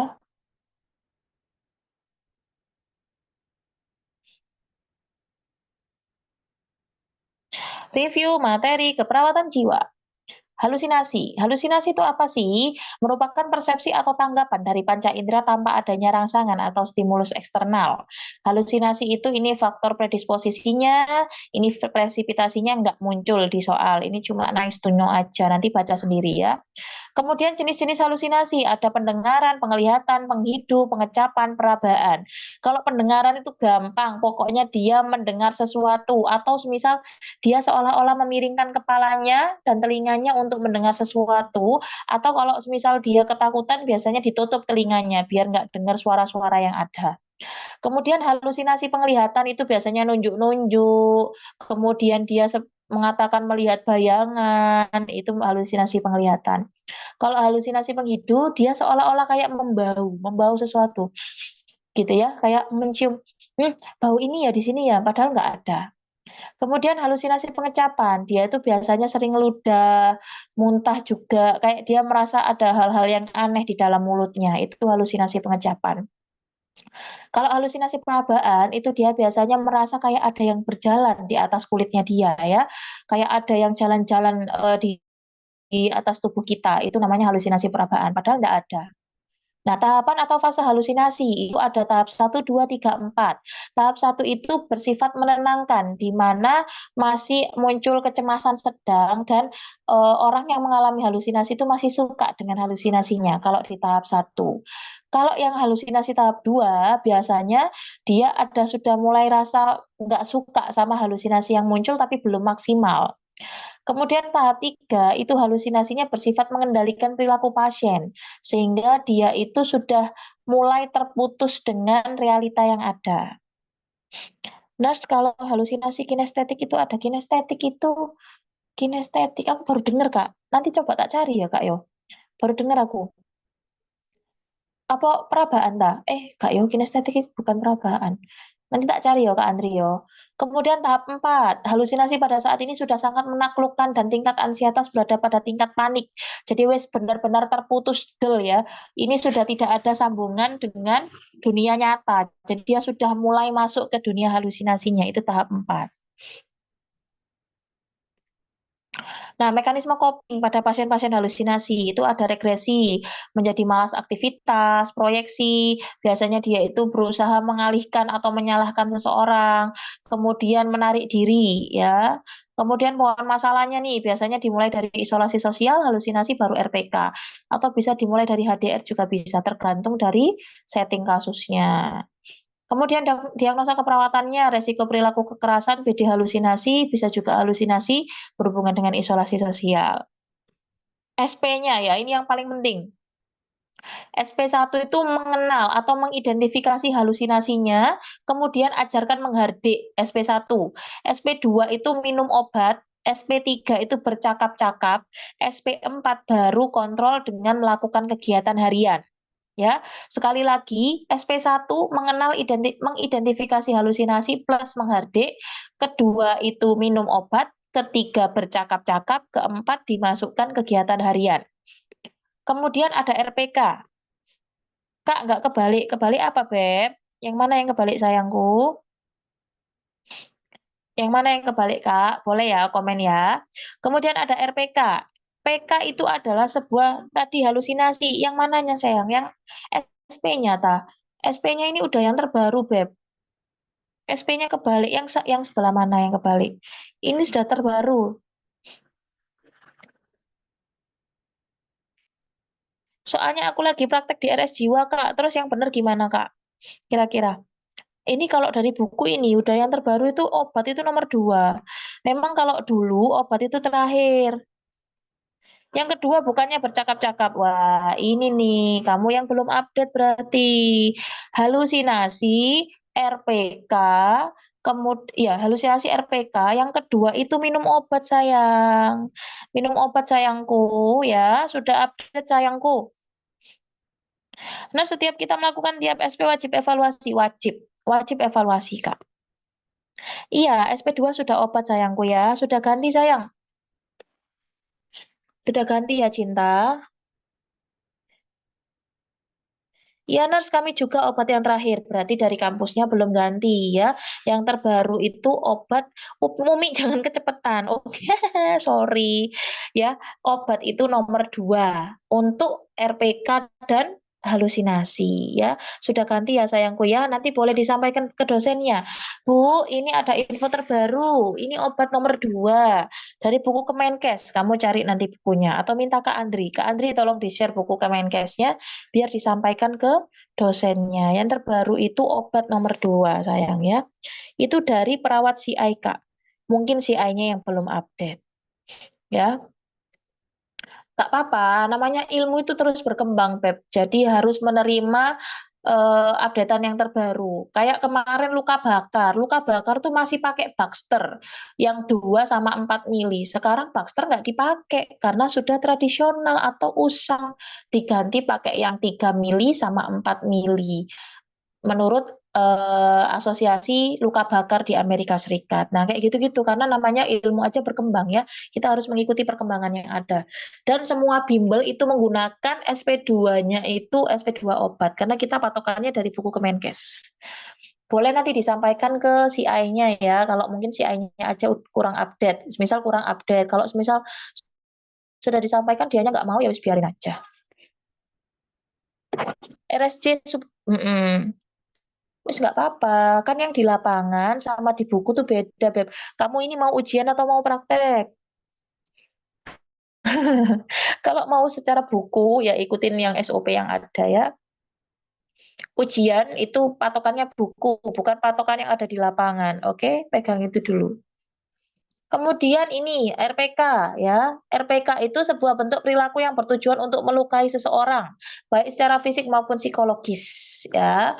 Nah, di sini tanda gejalanya muka merah, tegang, pandangan tajam, mengepalkan tangan, mondar-mandir, bicaranya kasar. Nah, ini pohon masalahnya HDRK dulu, baru RPK.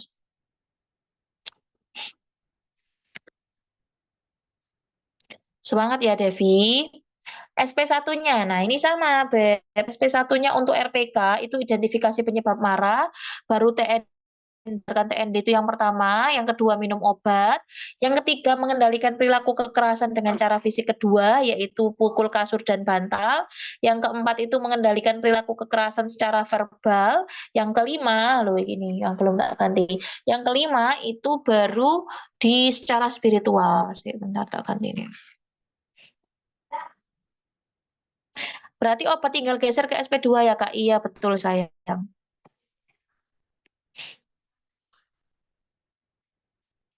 Nah, ini ada baru lagi nih. Maaf Kak, ada perbaruan. SP3 RPK secara verbal. Sik.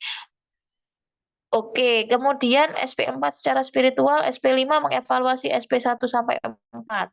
Oke, tak perbarui, boleh. Sik Kak, terus yang pukul-pukul kasur dan bantal tuh masuknya mana tuh?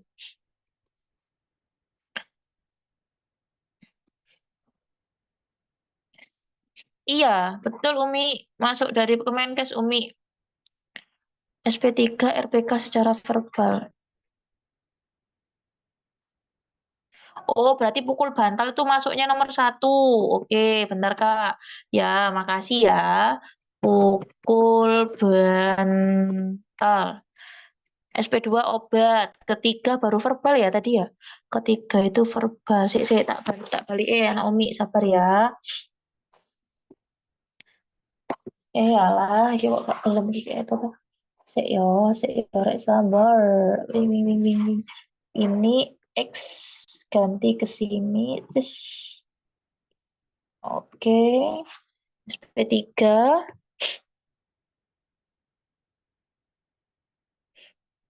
iya, updatean semua Kak. Itu berarti belum terupdate. Nanti tak hapus ya. Jangan patokan itu ya. Pakai patokan dari PPT ku aja. Nanti tak tepak namanya ya. C SP4 spiritual. Bentar tak ganti ini dulu ya. SP4 spiritual. Berarti SP4. SP5-nya tadi apa Kak? SP5. Kayak ngene iki lho, update-update kayak ngene iki kok ono sosialisasi ning kampus ya percuma. Mahasiswanya nggak tahu ya. Karena nggak semua kampus itu update. Kalau ilmu terbaru kamu harus evaluasi Kak SP5 nanti tak scan ya Kak. Wah, ini terima kasih ya Kak. Eva Iya, coba deh teman-teman kalau punya buku-buku terbaru itu boleh bantu di-share ya karena berbagi nanti kamu bisa dapat barokahnya. Evaluasi SP1 sampai 4 gitu ya. Tetap obat Kak SP2. Oke, siap. Berarti ini udah benar ya. Kak Ifti coba dilihat lagi. Udah benar belum sayang? Ya, SP1 2 3 4 5. Kayak gini ya. Betul ya RPK-nya ya, Kak? Oke. Sip, makasih ya. Ini update terbaru dari Kak Ifti nih ya. Identifikasi penyebab marah, obat nomor 2, kemudian mengendalikan perilaku kekerasan dengan verbal, kemudian spiritual nomor 4, yang nomor 5 baru dievaluasi dari 1 sampai 4. Oke, kalau ada yang punya updatean boleh. Coba ya, Kak Ifti kamu pantau ya. Kali aja ini ada yang masih belum update.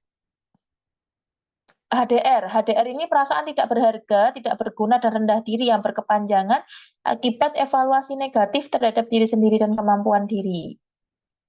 Ini tanda gejalanya ya. Tadi ya HDR itu ingat kontak matanya kurang ya. Dia menghindari orang lain, seolah-olah ini masuknya ke isolasi sosial, tapi dia masuknya ke HDR. Biasanya HDR itu lebih condong di merasa malu, merasa tidak berguna, kayak gitu-gitu ya. Kak, lihat SP yang tadi. Bentar, sayang. Ini Kak Ramlah. Sudah? Oke, udah mau habis waktunya soalnya. PPT-nya masih banyak. Nanti tak share ya. Nah, SP-nya yang pertama, identifikasi kemampuan dan aspek positif yang dimiliki klien. SP2 membantu klien menilai kemampuan yang dapat digunakan. SP3 membantu klien memilih menetapkan kemampuan yang akan dilatih dan SP4 melatih kemampuan yang akan dipilih klien. Ini HDR. Kemudian ada isolasi sosial. Isolasi sosial itu intinya dia tidak bisa berinteraksi dengan orang di sekitarnya. Nah, ini tanda gejalanya tadi ya. Kak, nanti dikirim ulang di drive yang terbaru ini, Kak. Iya, nanti tak hapus yang di drive ya. Jangan di-download dulu. Nah, di sini. Tindakan tidak berarti, menyendiri, menarik diri, tidak komunikatif. Lihat ya di sini ya, tidak ada kontak mata. Ya, oke. Ini tolong hafal Norek yo, subjektif objektifnya itu tolong dihafalkan, bukan dihafalkan sih, paham mono, biar nanti kamu lebih mudah untuk menentukan diagnosa. Nah, SP-nya, kalau untuk yang isolasi sosial itu kita kasih tahu terkait keuntungan dan kerugian kalau misal nggak berinteraksi, kemudian ajarkan untuk berkenalan, yang kedua ajarkan berkenalan dengan satu orang, kedua untuk SP3 itu berkenalan dengan 2 orang atau lebih ya. Kemudian waham. Nah, waham itu keyakinan seseorang yang berdasarkan penilaian realitas yang salah ya.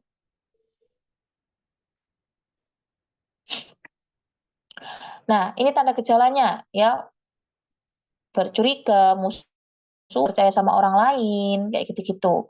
Kemudian tanda gejalanya, waham kebesaran, curiga, agama, somatik, nihilistik. Cara ngafalinnya gini, kebesaran itu berarti dia merasa punya kekuasaan. Curiga itu pasti dia curiga mau dicelakai orang lain. Kalau agama, dia merasa sebagai seorang nabi ataupun malaikat ataupun hal-hal yang berhubungan dengan agama.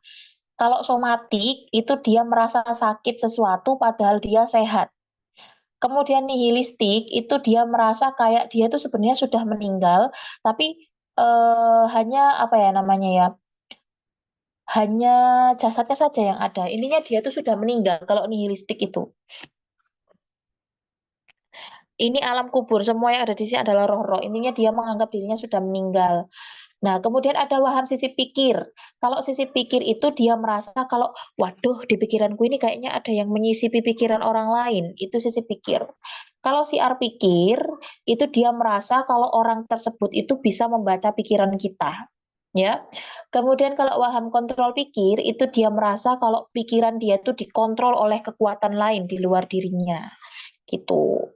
Kemudian SP Waham, yang pertama, orientasikan realita, orientasi orang, tempat, waktu, serta lingkungan. SP2, baru ajarkan minum obat secara teratur.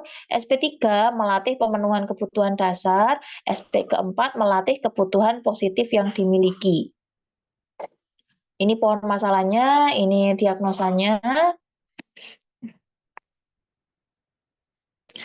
Kemudian ada defisit perawatan diri. Defisit perawatan diri adalah mengalami kelainan dalam kemampuan untuk melakukan kebersihan diri. Intinya kucel kumel, ya. Tanda gejalanya nih ya, pasien merasa lemah, malas untuk beraktivitas. Kak, maaf mau nanya, aku pernah nemuin kasus itu di opsi malah masalah keperawatannya power syndrome. Oh, itu post power syndrome, Beb. Kalau post power syndrome itu jadi biasanya terjadi pada orang-orang yang masa mudanya punya jabatan. Contoh misal ini Kak Andri itu jadi bupati. Nah, setelah jadi bupati, dia kan lengser tuh, lengser. Setelah menjadi bupati, tiba-tiba dia jadi pengangguran. Akhirnya dia kalau di rumah tuh kayak merasa dia menjadi bupati, masih merasa menjadi bupati, padahal dia sudah tidak menjadi bupati. Itu namanya post power syndrome atau kondisi di mana dia merasa memiliki kelebihan atau kemampuan yang berlebih dibanding orang lain akibat setelah dia itu mendapatkan sebuah jabatan sebelumnya, kayak gitu. Contoh biasanya post war syndrome lagi tuh kayak orang-orang yang tua-tua ya, biasanya orang tua yang habis pensiun, yang biasanya tindakannya kerjaannya banyak, terus tiba-tiba nganggur di rumah, megang tasbih, itu pasti dia rata-rata post war syndrome. Dia merasa harus dihargai, merasa harus dijadikan nomor satu karena sebelumnya dia punya posisi. Nggak ada nama lain, Kak, nggak ada namamu yang kelihatan soalnya, ya. Ini tanda gejalanya untuk DPD, wes pokoknya kalau DPD ku wes kucel kumel lah ya, orang orang ODGJ yang pinggir jalan itu pasti DPD. Nah, SP-nya itu yang pertama mendiskusikan pentingnya kebersihan diri, cara-cara merawat diri, melatih pasien tentang cara perawatan kebersihan diri. Yang kedua, baru ajarkan berhias. Yang ketiga, perawatan diri BAB-BAK. Yang keempat, perawatan diri makan. Kemudian RBD. Nah, RBD ini bunuh diri ya, tindakan secara sadar dilakukan oleh pasien untuk mengakhiri kehidupannya. Ini tadi isyarat ancaman percobaan sudah kan ya, isyarat itu intinya mengatakan sesuatu yang mengarah ke bunuh diri. Kalau ancaman itu dia sudah mengatakan kalau dia mau bunuh diri, kalau percobaan dia sudah melakukan bunuh dirinya ya, tapi gagal, masih hidup. Ini tanda gejalanya nih ya, nanti tolong dibaca teman-teman, isyarat itu apa aja sih Kak? Contoh ya, segala sesuatu itu akan lebih baik tanpa saya, atau kayaknya dia akan lebih bahagia ketika putus denganku, nah itu termasuk. Atau kayaknya dia itu bahagia kalau melihat aku menderita, atau melihat aku mati saja, nah itu ya. Kemudian percobaan bunuh diri biasanya itu sudah mulai melakukan adegan-adegan bunuh diri ya.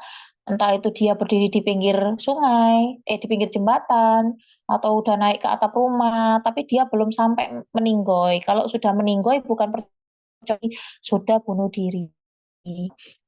Nah, ini SP-nya, identifikasi beratnya masalah, identifikasi benda-benda yang tindakan, ajarkan cara mengendalikan dorongan bunuh diri. SP2-nya identifikasi aspek positif, SP3-nya identifikasi pola coping yang biasa diterapkan, SP4-nya membuat rencana masa depan, mengidentifikasi cara mencapai rencana masa depan yang realistis. Nah, untuk GCT atau gangguan citra tubuh, intinya gangguan citra tubuh itu adanya gangguan pada tubuh pasien, entah itu gangguan secara struktur ataupun secara fungsi. Secara struktur itu gimana sih, Kak? Secara struktur itu harusnya tangannya 2, kanan kiri, tapi karena dia kecelakaan tangannya sisa 1. Otomatis karena tangannya cuma sisa 1 dan itu cuma tinggal tangan kiri aja, berarti makannya harus pakai tangan kiri, berarti ada perubahan fungsi di situ. Nah, ini tanda gejalanya ya, mengungkapkan kecacatan, kemudian nggak mau melihat tubuhnya yang jelek tadi, kayak gitu-gitu.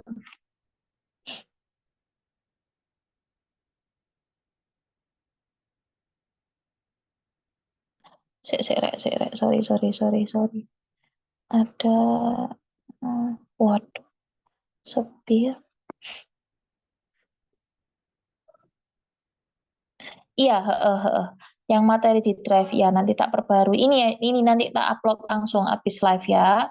Kemudian ini pohon masalahnya, SP-nya, mengidentifikasi tentang persepsi citra tubuhnya saat ini, mengidentifikasi korelasi perubahan penampilan fisik, meningkatkan kegiatan klien sesuai dengan kondisi toleransi klien. Nah, ini contoh soal, nggak usah, wis nggak apa-apa. Lanjut tahap berduka. Tahap berduka itu ada denial. Denial itu menyangkal ya, menyangkal bahwa mereka mengalami kondisi berduka. Contohnya, nggak mungkin kalau anak saya meninggal, anak saya masih hidup, itu denial. Kemudian kalau marah, marah atau anger, apa sih bacanya angry? Nah itulah, itu lebih kayak menyalahkan orang lain. Andaikan tadi kamu nggak ngajak anakku main, pasti anakku masih hidup. Kok andaikan? Andaikan mah bargaining. Kalau marah tuh kayak gini, "Gara-gara kamu ini anak saya mati." Nah, itu marah ya. Kalau bargaining atau tawar-menawar, andaikan tadi saya nggak ngizinin anak saya main di kali, pasti dia nggak bakal tenggelam. Itu tawar-menawar. Kemudian ada depresi. Nah, kalau depresi itu menunjukkan rasa sedih yang mendalam ya, rasa sedih yang mendalam, kecewa, putus asa, itu depresi. Kemudian ada penerimaan atau acceptance, di mana dia itu sudah bisa melalui 4 proses tadi dan mulai menerima dengan kondisi yang ada, itu acceptance. Kemudian SP berduka. Nah, ini tolong dipahami ya. Yang pertama denial. Kalau denial tuh harusnya gimana Kak kita? Kita secara verbal mendukung pasien tapi tidak dengan denialnya. Contohnya gimana? Yang sabar Bu, memang anak Ibu sudah tidak ada, anak Ibu tadi meninggal. Nah, jadi kamu tuh bilang yang sabar itu sebagai upaya dukungan, tapi kamu coba untuk diorientasikan ke realita yang ada. Kemudian ada marah. Kalau marah itu bantu pasien mengenal bahwa marah adalah hal yang normal. Caranya gimana? Ibu, saya paham kalau Ibu saat ini marah. Memang marah dengan kondisi seperti ini adalah hal yang wajar, Bu, adalah hal yang normal. Ya, boleh Ibu silakan ungkapkan kemarahannya. Kita fasilitasi ungkapan kemarahannya. Silakan Ibu ungkapkan kemarahan yang Ibu rasakan saat ini. Tapi tetap harus kamu jaga. Jangan sampai dia mengungkapkan kemarahannya itu sampai membahayakan. Misal ngelempar-ngelempar barang ataupun yang lainnya dan itu bisa berbahaya untuk lingkungan sekitar. Kemudian ada bargaining. Tadi bargaining itu bantu mengidentifikasi rasa bersalah dan perasaan takut. Kalau depresi itu identifikasi seberapa jauh depresi yang dialami, berikan dukungan nonverbal. Dukungan nonverbal itu kayak semisal kita sentuh punggungnya, kita puk-puk gitu ya. Kita puk-puk biar dia merasa kayak dapat support gitu ya. Kemudian ajak diskusi terkait pikiran negatif yang sering muncul. Terus yang terakhir ada acceptance, di mana membantu pasien mengidentifikasi rencana yang akan dilakukan selanjutnya. Kira-kira setelah ini mau ngapain, Bu? Itu acceptance. Nah, ini ada jenis-jenis afek. Jenis afek itu yang pertama datar, tidak ada perubahan roman muka. Terus yang tumpul itu hanya bereaksi bila ada stimulus emosi yang kuat. Labil itu emosinya cepat berubah. Kalau tidak sesuai itu emosi yang muncul dengan yang dia tampakkan itu tidak nyambung atau incoherent. Nah, ini istilah proses pikir. Ini tolong teman-teman hafal no ya. Biasanya kadang-kadang ada soal-soal yang muncul seperti ini. Sirkumstansial itu pembicaraan yang berbelit-belit tapi sampai tujuan pembicaraan. Kak, boleh kasih contoh ini afek? Boleh, tadi udah pernah tak contohkan, Kak.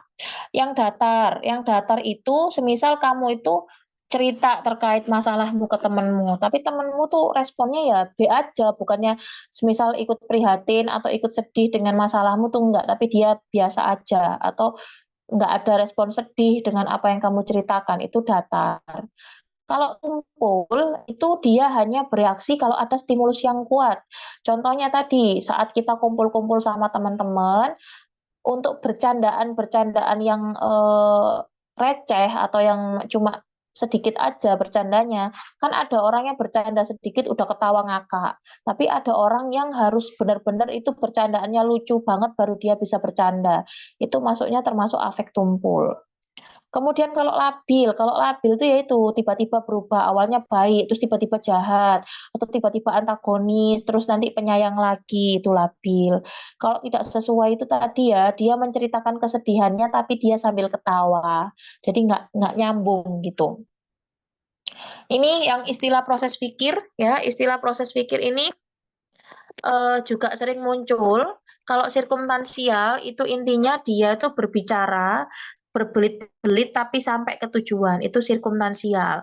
Kalau tangensial itu pembicaraan berbelit-belit tapi nggak nyampe, ya. Kemudian eh, kehilangan asosiasi, di mana pembicaraan tidak ada hubungan antara satu kalimat dengan kalimat yang lainnya. Jadi intinya yang diomongin itu nggak nyambung gitu ya. Kemudian flight of idea, di mana pembicaraan yang meloncat dari satu topik ke topik yang lainnya. Jadi awalnya itu dia cerita apa, misal cerita A, tiba-tiba dia cerita J, cerita N, cerita M gitu ya, jadi nggak runtut. Kemudian ada blocking. Blocking itu kayak gini, habis ngomong tiba-tiba berhenti, terus ngomong lagi, itu blocking. Kemudian ada perseverasi, itu pembicaraan yang diulang berkali-kali. Jadi ngomongnya tuh nggak cukup sekali, tapi berkali-kali apa sih ngomong gitu ya. Kemudian ada isi pikir. Nah, isi pikir itu ada obsesi, di mana pikiran yang selalu muncul walaupun klien berusaha menghilangkannya. Fobia, fobia udah tahu ya, fobia itu ketakutan pada hal-hal yang tidak logis atau pada objek atau situasi tertentu. Kemudian ada hipokondria, keyakinan terhadap adanya gangguan pada tubuh kita padahal nggak ada. Hampir sama dengan waham somatik. Kemudian depersonalisasi, perasaan klien yang asing terhadap diri sendiri, orang lain atau lingkungan. Kayak dia merasa kok kayak gini sih kondisinya, kayak gitu-gitu. Kemudian ide yang terkait, itu keyakinan klien terhadap kejadian yang terjadi di lingkungan yang bermakna dan terkait pada dirinya. Jadi dia merasa kalau apapun yang terjadi pada lingkungan sekitar dia, itu semuanya berhubungan dengan dia, itu ide yang terkait. Kemudian pikiran magis. magic ya, di mana keyakinan klien tentang kemampuannya untuk melakukan hal-hal yang mustahil. Terus ini gangguan memori, ada daya ingat jangka panjang, pendek, daya ingat saat ini sama konfabulasi. Kalau jangka panjang itu tidak dapat mengingat kejadian yang lebih dari 1 bulan. Kalau jangka pendek tidak dapat mengingat kejadian yang terjadi 1 minggu terakhir. Kalau gangguan daya ingat saat ini itu tidak dapat mengingat kejadian yang baru saja terjadi. Kalau konfabulasi itu pembicaraan tidak sesuai dengan kenyataan dan memasukkan cerita yang tidak benar untuk menutupi gangguan daya ingatnya. Ya, kemudian ini tahap dalam komunikasi terapeutik, ada tahap prainteraksi. Tahap prainteraksi itu kita lihat riwayat medical record-nya, kemudian kita kalau misal kita tahu pasiennya dengan halusinasi, kita tuh harus baca-baca dulu terkait halusinasi itu bagaimana cara nge-treatment pasiennya, kemudian kira-kira apa sih namanya, metode yang tepat untuk pasien seperti ini tuh apa, setting ruangan yang seperti apa agar pasiennya merasa nyaman, itu dilakukan pada prainteraksi. Kalau pada saat orientasi atau perkenalan, kita lakukan salam terapeutik, kita membangun bina hubungan saling percaya atau BHSP ya. Kemudian ada memahami penerimaan dan komunikasinya terbuka, jangan menggunakan komunikasi tertutup. Contoh komunikasi terbuka itu seperti ini, "Bapak, bagaimana kabarnya hari ini?" Jangan, "Baik nggak?" Apa, "Kabarnya hari ini baik atau enggak, Pak?" Jangan kayak gitu, "Bapak gimana perasaannya hari ini? Kabarnya hari ini bagaimana? Gimana tidurnya semalam?" Jadi pertanyaan terbuka, karena kalau dengan pertanyaan terbuka, teman-teman bisa mengeksplor lebih jauh lagi data-data yang ada. Kemudian kontrak ya, kalau di orientasi itu kontrak. "Pak, hari ini saya akan mengajarkan terkait cara untuk menghardik halusinasi," semisal. Nanti membutuhkan waktu kisaran 10 menit. Apakah Bapak bersedia? Nah, itu kontrak ya. Kemudian tahap kerja, kalau tahap kerja itu berarti kita sudah tahu, oh pasiennya ini sudah sampai di SP2 halusinasi, berarti waktunya minum obat. Sebelum minum obat, evaluasi dulu SP1-nya, setelah itu baru kita ajarkan untuk minum obatnya seperti apa, itu tahap kerja.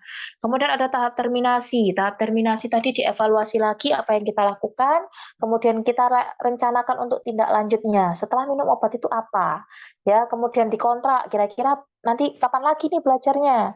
Kemudian lakukan terminasi ya.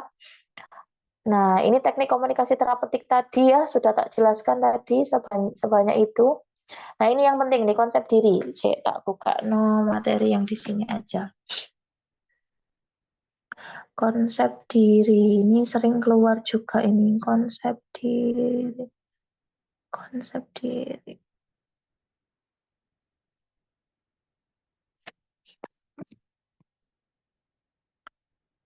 Kelihatan nggak, Cek ya? Konsep diri adalah sikap individu terhadap dirinya, baik disadari maupun tidak disadari. Komponen ini mencakup persepsi masa lalu atau sekarang mengenai ukuran bentuk tubuh serta potensinya. Tanda gejalanya, kalau semisal terjadi masalah pada citra tubuh, biasanya ada perubahan ukuran tubuh, semisal BB-nya turun, kemudian perubahan bentuk tubuh, semisal akibat tadi dia dioperasi, yang awalnya dia nggak pernah ada operasi di perutnya, dia ini influencer, terus tiba-tiba harus sesar, akhirnya bekas sesar itu, menimbulkan luka, akhirnya dia nggak bisa pakai baju-baju yang mini-mini lagi, itu perubahan bentuk tubuh. Kemudian perubahan struktur itu semisal dalam tubuhnya tuh dipasang alat, contohnya pen, ataupun dipasang ring jantung, kayak gitu. Kemudian perubahan fungsi tadi ya, yang tangan kanannya hilang, akhirnya dia makan pakai tangan kiri, kemudian adanya keterbatasan, ataupun ada perubahan pada penampilan, ataupun pada kondisi tubuh yang lainnya. Semisal dia terpasang traksi, ya traksi, kemudian alat-alat medis yang lain. Nah, itu kalau semisal terjadi seperti ini, terus dia mengungkapkan kalau dia merasa tidak nyaman atau dia merasa malu dan lain-lain, itu berarti ada gangguan pada citra tubuhnya. Kemudian ada ideal diri. Ideal diri itu merupakan persepsi individu tentang bagaimana ia seharusnya berperilaku berdasarkan standar pribadi dan terkait dengan cita-cita. Contohnya gini, ideal diri aku nanti kalau besar pengen jadi perempuan yang mandiri, perempuan yang apa sih namanya alpha woman, atau intinya dia harus menjadi semandiri mungkin, tidak mau bergantung. Itu ideal dirimu. Tapi pada kenyataannya, ternyata kamu tidak bisa menjadi hal seperti itu. Akhirnya memunculkan tanda gejala di mana kamu mengungkapkan keputusasaan. Aduh, aku pengen mandiri, tapi sampai saat ini aku nggak bisa mandiri. Karena ideal dirimu, kamu menjadi orang yang mandiri, tapi ternyata tidak bisa. Kemudian, kamu mengungkapkan keinginan yang terlalu tinggi. Contohnya seperti ini, kamu mengalami penyakit kanker, kamu bilang gini, "Aku pasti sembuh kok, kanker itu nggak bakalan, ada obatnya dan pasti sembuh." Padahal kita tahu sendiri kalau orang-orang dengan kanker itu adalah penyakit terminal yang sangat kecil potensi untuk sembuhnya. Dan kalau semisal kamu mengungkapkan keputusasaan, kemudian mengungkapkan keinginan yang terlalu tinggi dan tidak sesuai dengan realita yang ada, itu masuknya kamu mengalami gangguan di ideal dirimu. Kemudian ada harga diri. Nah, harga diri tuh kayak gini ya, kita itu menilai dari semua kerja keras yang kita lakukan tuh sudah sampai mana dengan ideal dirimu. Tadi kan kamu mengidealkan kalau kamu pengen jadi seseorang wanita yang mandiri, tapi ternyata kamu belum bisa mencapainya. Ya, belum bisa mencapainya. Kenapa sih kamu pengen jadi wanita yang mandiri? Karena aku ingin membuktikan kepada teman-teman dan orang tuaku, kalau aku bisa, ternyata kamu tidak bisa mencapai ideal dirimu tadi, sehingga muncullah gangguan pada harga diri. Jadi harga diri itu seberapa banyak kesesuaian antara yang kamu lakukan dengan ideal dirimu tadi. Kalau semisal yang kamu lakukan itu tidak sesuai dengan ideal diri yang ada, maka muncullah gangguan pada harga dirimu. Contohnya, muncul gangguan pada harga diri itu apa? Dia ada rasa malu ya, ada rasa malu, kemudian di sini ada rasa bersalah terhadap diri sendiri ya, harusnya aku tidak seperti ini, harusnya dulu aku seperti ini. Nah, kemudian kadang-kadang dia merendahkan martabat itu contohnya, "Saya tuh nggak bisa, saya tuh bodoh, saya tuh nggak bisa sama sekali, beda saya dengan yang lain." Itu merendahkan martabat, dan biasanya pasien-pasien dengan gangguan harga diri, itu terjadi gangguan di hubungan sosialnya juga, seperti menarik diri, tidak mau bertemu orang lain, lebih suka sendiri, alias bisa mengarah ke isolasi sosial. Kemudian peran diri. Nah, peran diri itu serangkaian pola perilaku, nilai dan tujuan yang diharapkan terkait fungsi seseorang dalam masyarakat. Jadi kamu dalam sebuah masyarakat atau keluargamu tuh kamu berperan sebagai apa? Contoh gampangnya, kamu sebagai anak, harusnya anak itu perannya hanya belajar dan sekolah saja. Tapi karena kondisi yang ayahmu meninggal, akhirnya kamu mau tidak mau membantu ibumu untuk mencari uang. Nah, disinilah kamu mengalami konflik pada peran dirimu tadi. Di satu sisi kamu harus sekolah menuntut ilmu, tapi di satu sisi kamu juga harus mencari nafkah untuk membantu ibumu. Akhirnya kalau semisal copingnya tidak bagus, bisa muncul konflik terkait peran diri, di mana dia malah dua-duanya peran tadi tidak terjalankan dengan baik, ataupun dia merasa tidak puas dengan peran yang dia lakukan. Contohnya nggak puas gimana?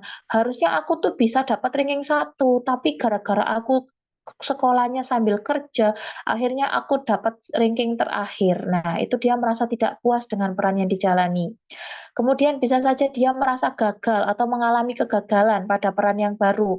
Contohnya, karena dia sibuk sekolah, dia nggak bisa bantu ibunya cari uang. Akhirnya dia gagal untuk membantu ibunya meningkatkan ekonomi. Nah, itu peran yang satunya tidak terjalankan dengan baik. Kemudian kadang-kadang pasiennya itu malah apatis atau acuh tak acuh, bahkan juga bisa mengalami putus asa. Kemudian yang terakhir ada identitas diri. Nah, identitas diri itu kesadaran tentang diri sendiri yang dimiliki oleh seseorang dari hasil observasi dirinya terhadap observasi terhadap dirinya sendiri. Jadi, oh ternyata aku tuh orangnya seperti ini ya.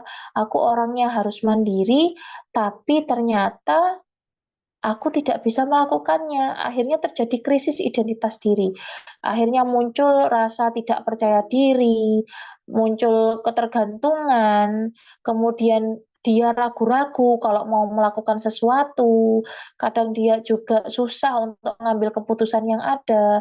Itu berarti dia mengalami krisis identitas diri, gitu. Kalau untuk yang konsep diri ini tolong teman-teman hafalkan di tanda gejalanya ini aja.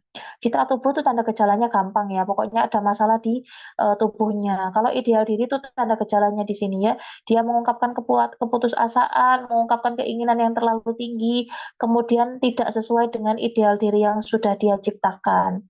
Kalau harga diri biasanya merasa malu, merasa bersalah, merendahkan martabat, itu harga diri dan bisa terjadi isolasi sosial juga. Kalau yang peran diri tadi ya, dia mengalami ketidakpuasan dalam menjalankan sebuah peran. Kalau yang identitas diri itu dia mulai merasa tidak percaya diri, sukar untuk mengambil keputusan, terus bergantung saat melakukan tindakan. Udin, banyak ini ya materinya ya. Ini belum semua, sudah semua sih. Sudah. Ini yang materi yang ini tadi aku nunggu dari Kak Ifti dulu ya. Ini kan mau di-scan-kan sama Kak Ifti. Nanti Cak coba untuk revisi yang sekiranya itu memang belum update, baru nanti tak upload ulang di Google Drive teman-teman ya. Jadi jangan di-download lebih dahulu. Mungkin besok sudah bisa teman-teman download. Oke? Dari yang sudah tak paparkan ada yang mau ditanyakan? Ini mau nyampe mana tadi ya? Ada yang mau ditanyakan? Kalau tidak ada, diakhiri ya. Ya, bentar. Ada yang mau ditanyakan? Kalau tidak ada, ini sudah tinggal 2 menit lagi.